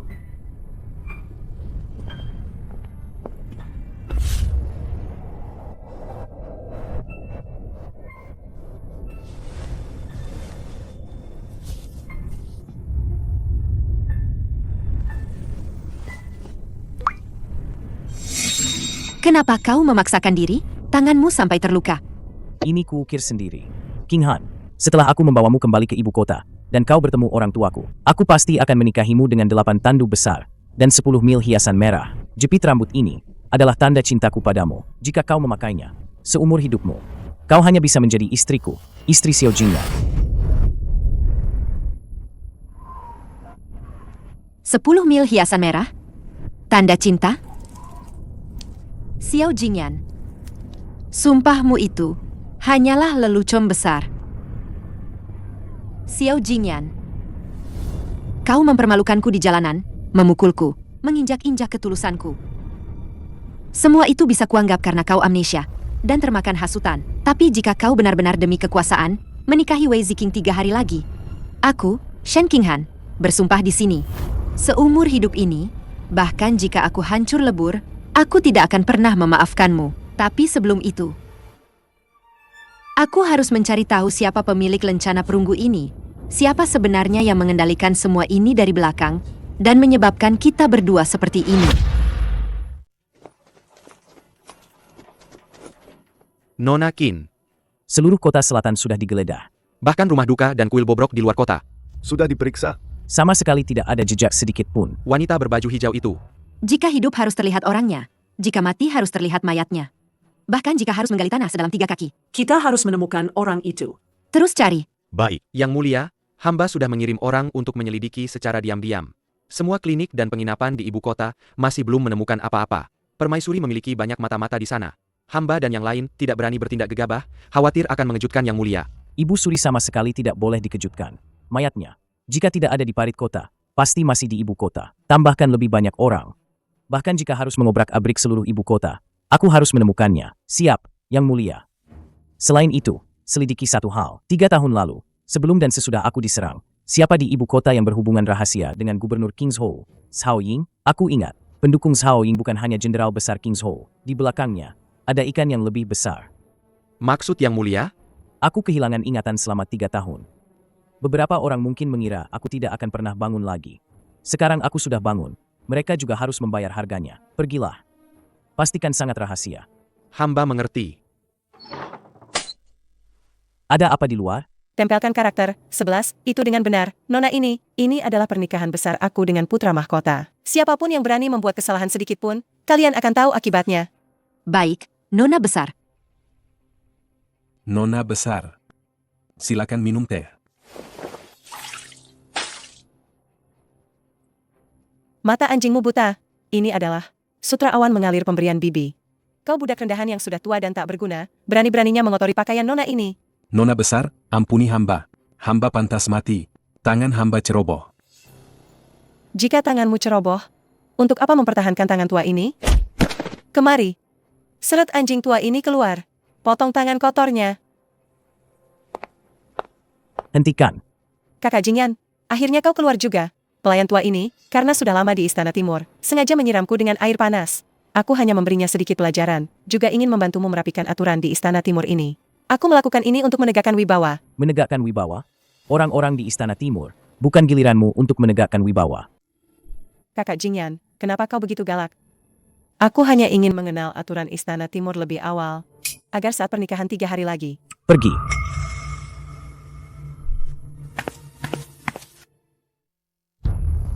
Bibi, kau harus membela Ziking. Yang mulia putra mahkota, di depan para pelayan, demi seorang kasim tua yang menyajikan teh, dia mempermalukan aku. Bahkan memarahiku, mengatakan aku tidak pantas menjadi putri mahkota Istana Timur. Bagaimana Ziking bisa menanggung malu ini? Sudahlah, apa-apaan menangis seperti ini? Itu hanya kata-kata marah Jingyan. Tidak pantas kau bersikap tidak sopan di hadapan aku. Tapi Bibi, kakak Jingyan, dia jelas masih memikirkan wanita kampung itu. Dia sudah menggeledah seluruh ibu kota, tapi tidak menemukan mayat wanita itu. Bagaimana jika dia membatalkan pernikahan demi wanita jalang itu? Bagaimana jika dia membatalkan pernikahan? Dia berani? Aku sudah merencanakan ini bertahun-tahun. Posisi putri mahkota ini. Hanya untukmu. Semua urusan pernikahan sudah aku perintahkan kepada Kementerian Ritus untuk diatur dengan baik. 3 hari lagi, kau akan menjadi putri mahkota dinasti Xia dengan segala kemegahannya. Adapun tabib dari King Zhou itu, Shen Qinghan sudah mati. Kau tidak perlu khawatir lagi. Bibi, lebih baik berjaga-jaga daripada menyesal nanti. Bagaimana jika wanita jalang itu masih hidup? Belum mati. Belum mati? Kalau begitu, biarkan dia mati sekali lagi. Nona besar, tenangkan dirimu. Tidak perlu merusak kesehatanmu hanya karena orang mati. Cari tahu latar belakang Shen Qinghan itu untukku. Meskipun Bibi bilang dia sudah mati, aku ingin memastikan sendiri. Jika hidup, aku ingin melihat orangnya. Jika mati, aku ingin melihat mayatnya. Nona besar, beberapa hari ini, hamba sebenarnya diam-diam menyelidiki latar belakang wanita jalang itu. Oh, katakan. Hamba memang menemukan sebuah petunjuk yang sangat berguna. Shen Qinghan itu punya sepupu di kampung halamannya di Kingzhou. Namanya Shen Yunyang. Awalnya dia adalah selir ketujuh dari bangsawan Kingzhou, Sao Tiande. Sepupu seorang gadis desa menjadi selir rendahan. Benar-benar sarang rubah betina. Petunjuk macam apa ini? Nona besar tidak tahu. Setelah Sao Tiande meninggal, Shen Yunyang ini diusir dari rumah oleh ayah mertuanya, Sao Ying. Hamba menemukan bahwa dia sekarang mengemis di jalanan, dan kebetulan sampai di ibu kota kita. Dan dia sepertinya sangat membenci Shen Qinghan. Berkeliaran di ibu kota? Bagus. Langit benar-benar membantuku. Pergi. Segera kirim orang untuk mencari Shen Yunyang itu. Aku ingin melihat.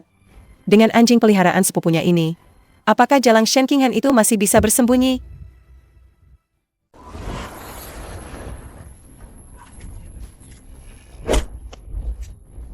Dua pengemis bau yang entah dari mana asalnya, berani merebut wilayah kakek. Pukul mereka. Pukul sampai mati. Jangan pukul. Yunyang. Yunyangku. Minggir. Ini milikku. Hentikan semuanya. Usir semua pengemis ini dengan tongkat.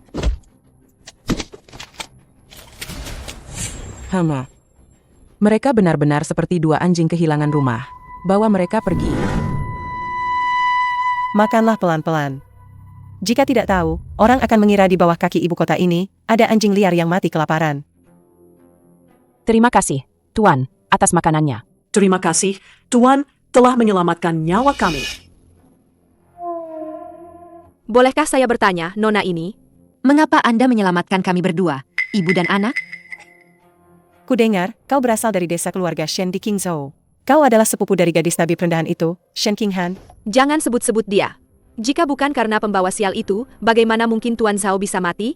Dan bagaimana mungkin aku diusir dari keluarga Zhao? Sampai jatuh ke keadaan seperti ini. Wanita jalang itu telah membunuh suamiku. Aku ingin sekali menguliti dan mencabut urat nadinya. Benar, wanita jalang itu memang pembawa sial.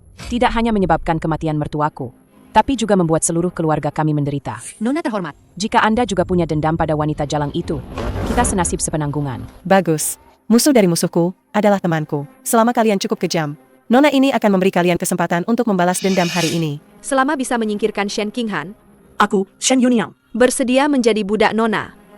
Mulai hari ini, Kalian berdua, ibu dan anak, harus patuh mengikuti rencanaku. Setelah berhasil, aku tidak hanya akan membuat Shen Qinghan mati, tanpa kuburan, tapi juga menjamin sisa hidup kalian berlimpah harta, hidup makmur. Cari, terus cari dia.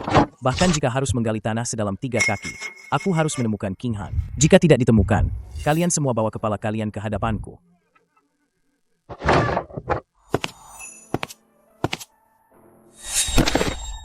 Yang Mulia.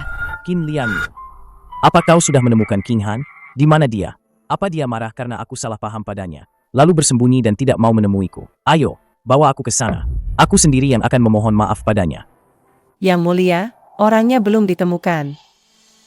Tapi, Di tepi tebing Luohun di luar kota, kami menemukan ini. Apa ini? Ini. Surat bunuh diri Nona Shen. Tidak mungkin. Kau bicara omong kosong. Dia orang yang begitu keras kepala. Bagaimana mungkin dia bunuh diri? Dia tidak akan mati. Xiao Jingyan, 3 tahun mempertaruhkan nyawa untuk menyelamatkanmu, menghabiskan seluruh harta keluarga, menerima segala penghinaan. Hanya kubalas dengan sebutan kejam dan hina. Kau melindungi Wei Ziking, merobek catatan medisku, memutuskan hubungan kita. Sekarang kau akan menikah dengan kekasih di sisimu. Aku, noda darah nyamuk yang tak pantas terlihat ini, tak akan lagi mengganggu Yang Mulia Putra Mahkota. Antara kau dan aku, semua ikatan telah putus. Mulai sekarang, di surga maupun neraka, kita tak akan pernah bertemu lagi, hidup atau mati. Jika ada kehidupan selanjutnya, lebih baik terlahir sebagai hewan, daripada terikat takdir dengan seorang kaisar. Lebih baik terlahir sebagai hewan, daripada terikat takdir dengan seorang kaisar. King Han, betapa kejamnya hatimu. Kau bahkan tak memberiku kesempatan untuk menebus kesalahanku. Yang Mulia, air sungai di bawah tebing sangat deras, penuh karang tersembunyi. Aku khawatir. Jasadnya mungkin sudah tak tersisa. King Han, Yang Mulia, cepat panggil tabib. Putra Mahkota muntah darah dan pingsan.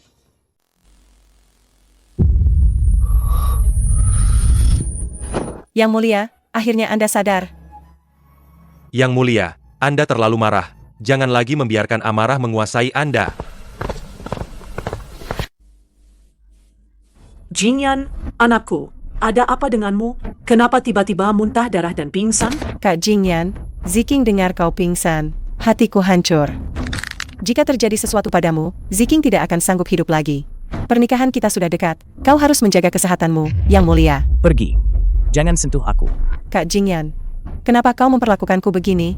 Ziking mengurus pernikahan kita siang malam tanpa memedulikan harga diri, hanya berharap bisa menjadi istri yang baik untukmu. Kenapa kau begitu dingin? Aku bilang pergi. Jika bukan karena kau membohongiku, bagaimana mungkin King Han terpaksa melompat dari tebing? Jingyan, Ziking adalah calon putri mahkotamu. Bagaimana bisa kau menghinanya seperti ini demi seorang tabib rendahan? Bibi, jangan salahkan Kak Jingyan. Ziking tidak apa-apa jika sedikit menderita. Kak Jingyan, jangan marah lagi. Sebenarnya Ziking tahu kau masih memikirkan Nona Shen itu. Ziking sengaja bersusah payah mencarikan keberadaannya untukmu. Apa katamu? Kabar King Han? Di mana dia? Cepat katakan. Kakak Jingyan, jangan terburu-buru. Ziking sengaja membawa orang yang tahu ke sini. Kalian berdua, cepat masuk. hamba Shen Yunyang menghadap Putra Mahkota. Yang Mulia, menghadap Yang Mulia. Menghadap Yang Mulia. Bicara. Di mana King Han? Di mana sebenarnya dia? Melapor Yang Mulia. Anda tidak perlu mencarinya lagi. Kakak sepupu hamba. Dia sudah meninggal. Kurang ajar. Kau berani membohongi aku. Yang Mulia, hamba tidak berbohong.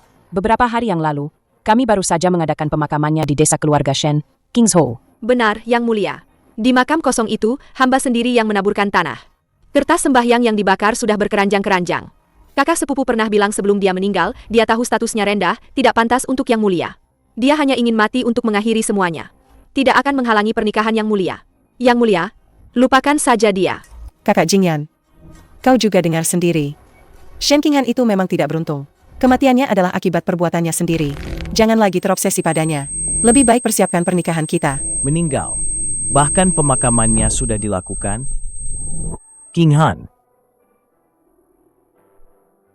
Kakak Jingyan, tabib, cepat selamatkan Putra Mahkota. Jika terjadi sesuatu pada Putra Mahkota, aku akan meminta seluruh keluarga kalian dikubur bersamanya. Yang Mulia Permaisuri, Yang Mulia ini sangat berduka hingga hatinya mati. Jika terus menolak makan dan minum, aku khawatir nyawanya bisa terancam. tidak berguna.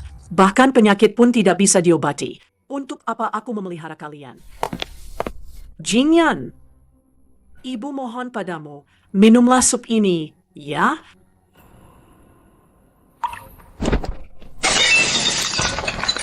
Pergi. Aku harus mencarinya. Jingyan, berhenti. Kau adalah putra mahkota dinasti Xia, pewaris tahta di masa depan. Demi seorang wanita rendahan, seorang yang sudah mati.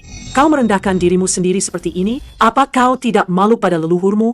Ibu Suri, kaulah yang memberitahuku bahwa Wei Ziking lah yang di King's Hou menyelamatkan nyawaku. Dan kaulah juga yang mengatur dia untuk menyamar sebagai King Han dan masuk ke istana. Jingyan, kau... Ibu Suri tidak perlu khawatir. Putramu tidak akan bunuh diri. Putramu akan hidup dengan baik. Hidup untuk membalaskan dendam berdarah ini demi King Han. Aku akan membuat mereka yang menyakitinya membayar dengan darah. Yuniang, kali ini kita benar-benar kaya raya. Tapi entah kenapa hatiku tidak tenang. Menurutmu, apa putra mahkota benar-benar percaya gadis sialan itu sudah mati? Percaya atau tidak, apa bedanya? Bagaimanapun, surat terakhir wanita jalang itu dan makam kosong yang jelek itu, semuanya aku yang mengurusnya. Sekarang tidak ada bukti yang tersisa. Kita sudah dapat uang hadiahnya, mari kita pergi jauh-jauh. Siapa yang bisa menangkap kita kembali?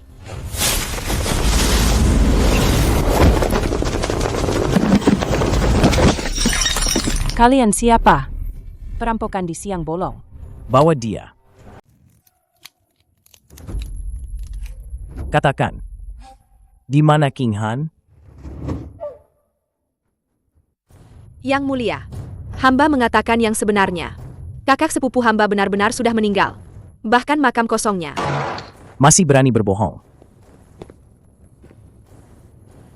Jika kau berani berbohong lagi, lidahmu akan kupotong dulu. Ampuni hamba yang mulia. Hamba akan mengatakan semuanya. Itu, Nona Muda Wei. Dia yang menemukan hamba. Meminta hamba mengarang cerita bahwa kakak sepupu hamba sudah meninggal. Dia juga meminta hamba memalsukan surat terakhir dan makam kosong. Dia bilang, selama yang mulia bisa menyerah dan menikahinya dengan tenang, dia akan memberikan ibu dan anak hamba kemewahan seumur hidup. Benar, yang mulia. Semua itu atas perintah Wei Ziking. Kami juga terpaksa. Tidak tahu. Shen Yuniang, aku ingat kau. Di King's Hou. Kau yang menghasut Cao Tiande untuk membunuhku. Yang mulia. Serat dia. Menurut hukum dinasti Xia, mencoba membunuh putra mahkota, mengaku aku sebagai kerabat kerajaan, akan dihukum mati dengan lingci. Adapun keluarga Yo, akan diasingkan ke perbatasan, dan menjadi budak selamanya. Yang mulia, ampuni hamba.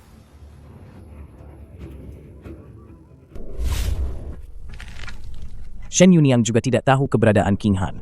Itu berarti, dia kemungkinan besar masih hidup. King Han, sebenarnya kau di mana? Aku pasti akan menemukanmu. Yang mulia, ada satu hal lagi. Saat hamba menyelidiki Zhao Ying, hamba menemukan surat rahasia antara dia dan seorang bangsawan di ibu kota. Dalam surat itu disebutkan insiden pembunuhan di King's Hou 3 tahun lalu. Cap di bagian bawah surat sama, dengan pola, pada liontin Pangeran Yong. Sama. Pangeran Yong memang paman kaisar.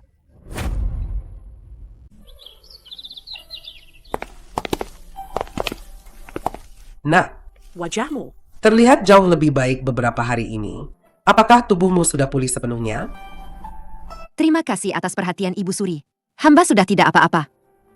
Ibu Suri, plat tembaga ini adalah yang dijatuhkan oleh pembunuh 3 tahun lalu. Hamba selalu menyimpannya di dekat tubuh. Yang mulia sangat berpengetahuan luas. Apakah Anda mengenali benda ini? Ini adalah lencana Pangeran Yong. Pangeran Yong? Pangeran Yong, Xiao Ruojin, adalah putra bungsu kaisar sebelumnya, adik kandung kaisar saat ini. Orang ini selalu ambisius. 3 tahun lalu, dia pernah menggunakan alasan putra mahkota tidak bermoral untuk menghubungi para pejabat istana dan mengajukan petisi untuk mengganti pewaris tahta. Setelah ditolak keras oleh kaisar, dia terus berpura-pura sakit dan tidak keluar. Gadis kecil. Jika penyerangan Jingyan saat itu benar-benar berhubungan dengannya, maka itu adalah kasus pengkhianatan besar yang akan mengguncang seluruh pemerintahan.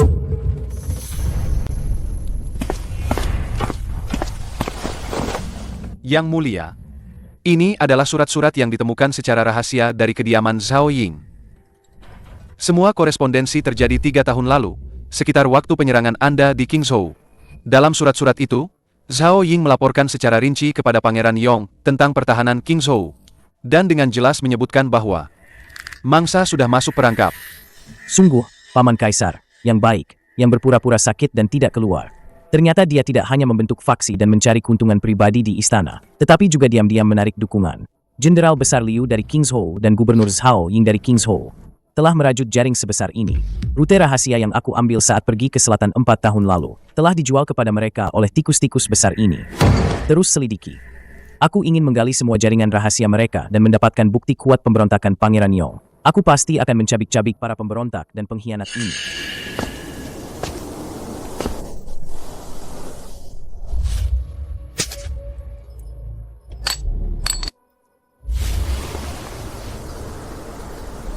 Daripada Yang Mulia punya waktu luang untuk meratapi musim semi dan merindukan seseorang di sini, lebih baik Yang Mulia mencurahkan lebih banyak perhatian untuk memikirkan cara menemukan kembali kakak King Han. Aku sudah memerintahkan orang untuk menyelidiki secara diam-diam setiap klinik dan kuil di ibu kota, bahkan kuburan massal pun tidak luput. Selama dia masih di ibu kota, aku akan menemukannya meskipun harus menggali tanah sedalam 3 kaki. Mengapa Yang Mulia harus mencari Kakak King Han? Yang Mulia sudah sangat menyakitinya. Justru karena aku telah menyakitinya, aku harus menemukannya. Aku menemukannya bukan untuk meminta maafnya, tetapi hanya untuk membalas budinya. Jika bukan karena King Han, aku mungkin sudah mati. Kak Qin, kau datang mencariku. Apa kau sudah tahu keberadaan King Han? Istana Qining. Jangan bilang aku yang memberitahumu.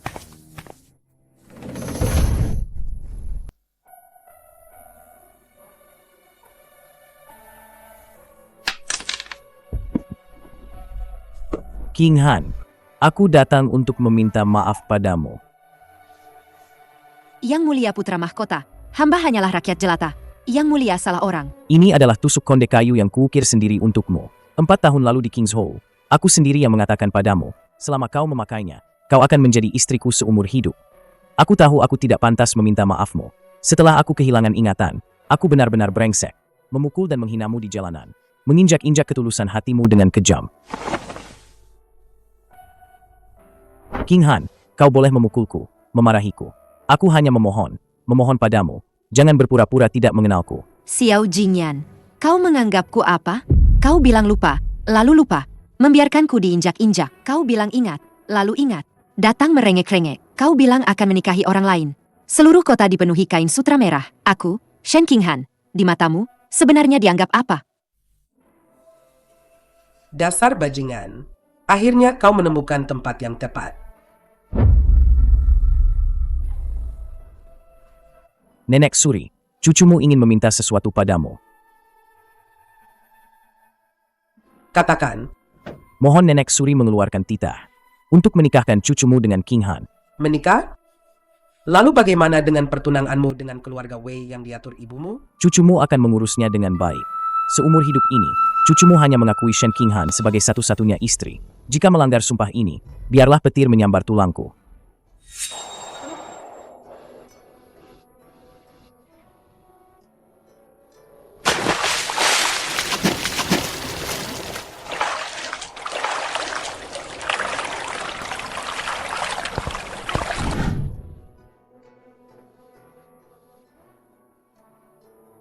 Bibi, kau harus membela Ziking.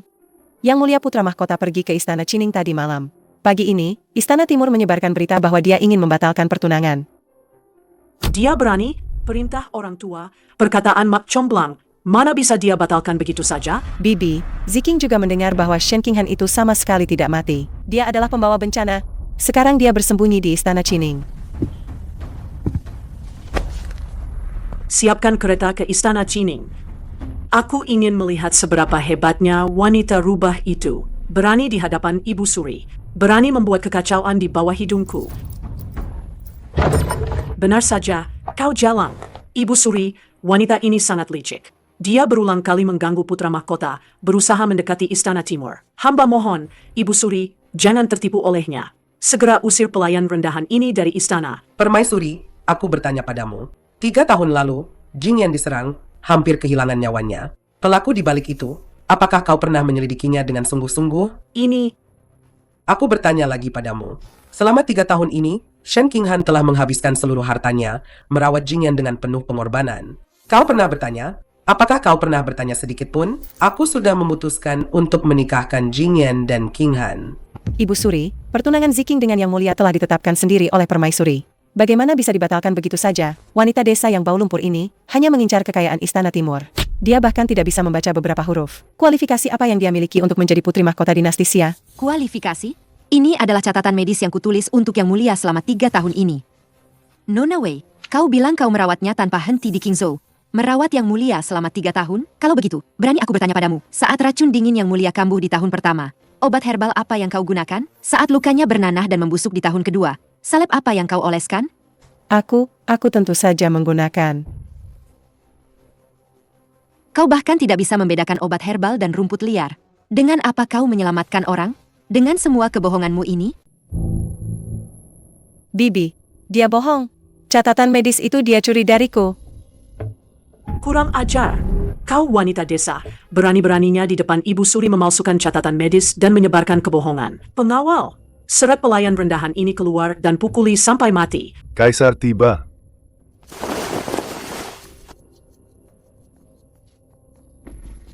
Yang Mulia? Tubuh mulia Anda tidak kuat lagi. Pejabat Zhang dari Akademi Medis Kerajaan berkata, Anda sama sekali tidak boleh turun dari ranjang hari ini. Kalau tidak, Diam. Putraku akan menikah. Aku sebagai ayahnya, mana bisa berbaring di ranjang berpura-pura mati? Aku berutang banyak pada Jingyan. Ini adalah pertemuan terakhir. Aku akan datang, bahkan jika harus merangkak. Jangan biarkan siapapun melihat keadaanku yang tidak biasa. Yang Mulia?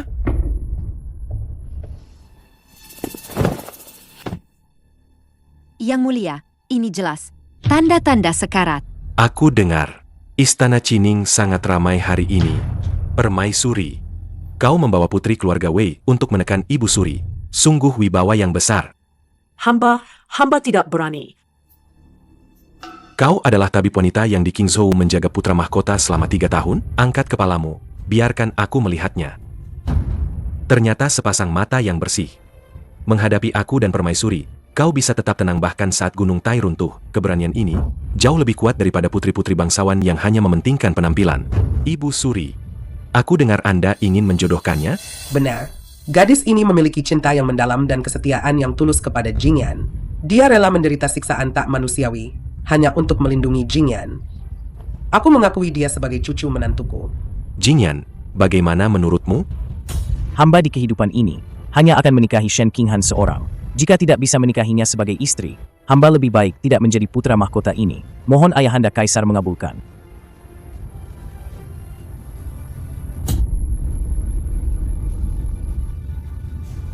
Baiklah. Yang Mulia, bagaimana bisa begitu? Perjodohan Ziking dengan putra mahkota adalah hamba sendiri yang menetapkannya. Bagaimana bisa dibatalkan begitu saja hanya demi seorang tabib desa? Diam. Permaisuri, aku belum selesai menghitung kesalahanmu. 4 tahun lalu, mengapa Jingyan tidak tinggal di Istana Timur yang layak, malah diam-diam kabur dari ibu kota? Bukankah itu karena kau, wanita beracun ini, menghalanginya menikahi tabib itu dengan segala cara?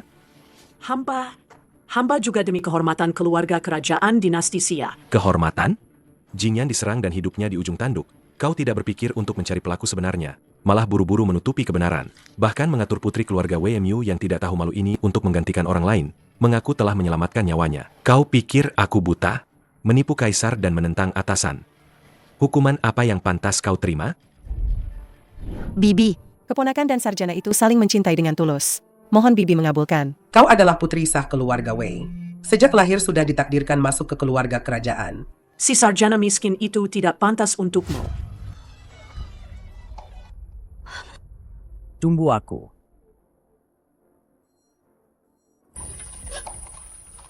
Yang Mulia menyebut hamba wanita beracun. Tapi saat hamba masih muda, hamba juga pernah untuk seorang pria mempertaruhkan segalanya. Istana yang dalam ini mengajarkan hamba. Cinta yang tidak sepadan statusnya hanya akan mencelakai diri sendiri dan orang lain. Hamba menghalangi dengan segala cara pernikahan Jingyan dengan tabib wanita itu, bukan karena ingin kekuasaan. Hamba hanya tidak ingin dia mengikuti jalan hamba yang dulu.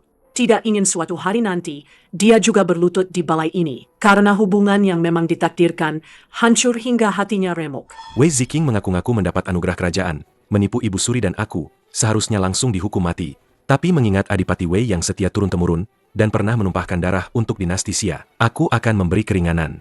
Segera cabut semua gelar wanita beracun ini, semua gelar kehormatannya, turunkan statusnya menjadi rakyat biasa. Pengawal, usir dia keluar dari ibu kota. Jangan pernah menginjakan kaki di ibu kota lagi selamanya. Tidak, Yang Mulia, mohon ampun. Bibi, tolong selamatkan aku. Bibi. Sedangkan kau, Permaisuri Wei, gagal mendidik anakmu, bersekongkol demi kepentingan pribadi penuh dengan niat jahat dan kekejaman. Mulai hari ini, segel permaisuri dicabut dikurung di istana Fengyi tanpa titahku sampai mati, tidak boleh keluar dari istana selangkah pun. Ah,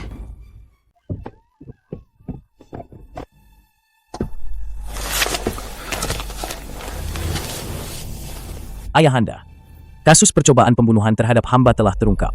Ini adalah Gubernur Kingzhou, Cao Ying, serta Jenderal Besar Kingzhou, pejabat Liu yang bersekongkol secara diam-diam dengan Pangeran Yong surat rahasia yang membuktikan persekongkolan mereka. Yang Mulia, ini adalah pembunuh yang menyerang Yang Mulia lencana yang tertinggal.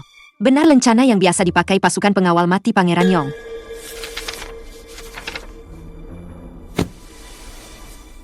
Aku sudah tua. Tidak kuat lagi menghadapi semua pertumpahan darah dan intrik ini. Ayahanda, aku sudah muak mengurus semua kekacauan ini. Jingyan, serahkan sepenuhnya padamu untuk ditindaklanjuti. Ingat, jika pangeran melanggar hukum, hukumannya sama seperti rakyat jelata. Semoga Ibu Suri sehat selalu. Ibu Suri, tubuh hamba terasa lelah, hamba mohon diri kembali ke Aula Yangxin. KUH, Ayahanda Kaisar. King Han, Jujurlah padaku, apakah masih ada harapan untuk Kaisar? Yang Mulia Kaisar terlalu banyak bekerja, jantungnya rusak parah, penyakitnya sudah parah. Hamba tidak kompeten, tidak bisa berbuat apa-apa.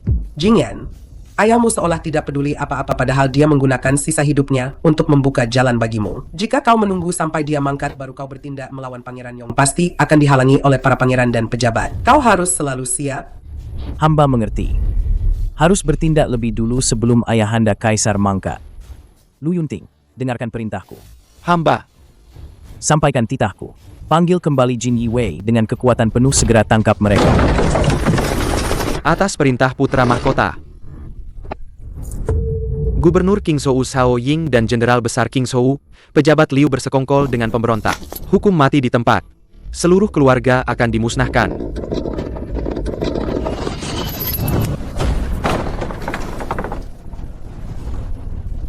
Oh, keponakan baikku. 4 tahun tidak bertemu. Akhirnya kau berani menunjukkan taringmu, berani menggigit pamanmu sendiri. Paman Kaisar, di ambang kematian seperti ini, jangan lagi bersikap seperti orang tua. Kau bersekongkol dengan pemberontak, membocorkan keberadaanku, dan mengirim pembunuh bayaran untuk mencegahku. Setiap perbuatanmu pantas dihukum mati. Kaisar terdahulu lebih memilihku. Ayahmu yang kejam itu menggunakan segala cara untuk merebut tahta. Aku hanya ingin mengambil kembali apa yang seharusnya menjadi milikku. Ruojin, di antara semua putraku, hanya kaulah yang paling mirip denganku. Kakak sulungmu, meskipun lebih tua, terlalu bimbang. Kekaisaran dinasti Xia ini, aku ingin menyerahkannya padamu. Ayahanda Kaisar, hamba tidak akan mengecewakan harapan besar Ayahanda Kaisar.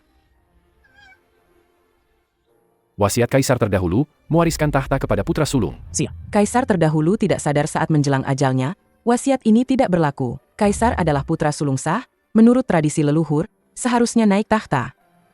Ayahanda Kaisar, kau menjanjikan kekaisaran ini padaku. Direbut oleh mereka. Hamba bersumpah, selama hidup hamba, hamba pasti akan merebut kembali semua yang menjadi milik hamba. Yang menang jadi raja, yang kalah jadi penjahat. Jangan jadikan ambisi sebagai alasan. Ayahanda Kaisar mengingat hubungan persaudaraan, akan meninggalkan jasadmu utuh. Minumlah ini, pergilah dengan terhormat. Besok, Istana Timur akan mengumumkan bahwa Paman Pangeran yang menderita depresi dan meninggal mendadak. Bagus. Ayah dan anak yang kejam. Xiao Jingyan, aku akan melihat kalian dari bawah sana. King Han, hari ini aku akhirnya menepati janji. Dengan tandu 8 pengusung dan riasan merah 10 mil, aku menjemputmu. Hidup ini, aku, Xiao Jingyan, tidak akan pernah mengecewakanmu. Jingyan, King Han juga tidak akan pernah mengecewakanmu seumur hidup ini. Yang Mulia Putra Mahkota, Kaisar, Kaisar mangkat.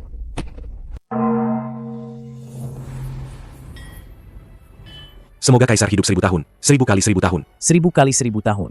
Semoga Yang Mulia Permaisuri hidup 1000 tahun. 1000 kali 1000 tahun. Aku perintahkan, mulai hari ini, tahun akan dinamakan Yongchang.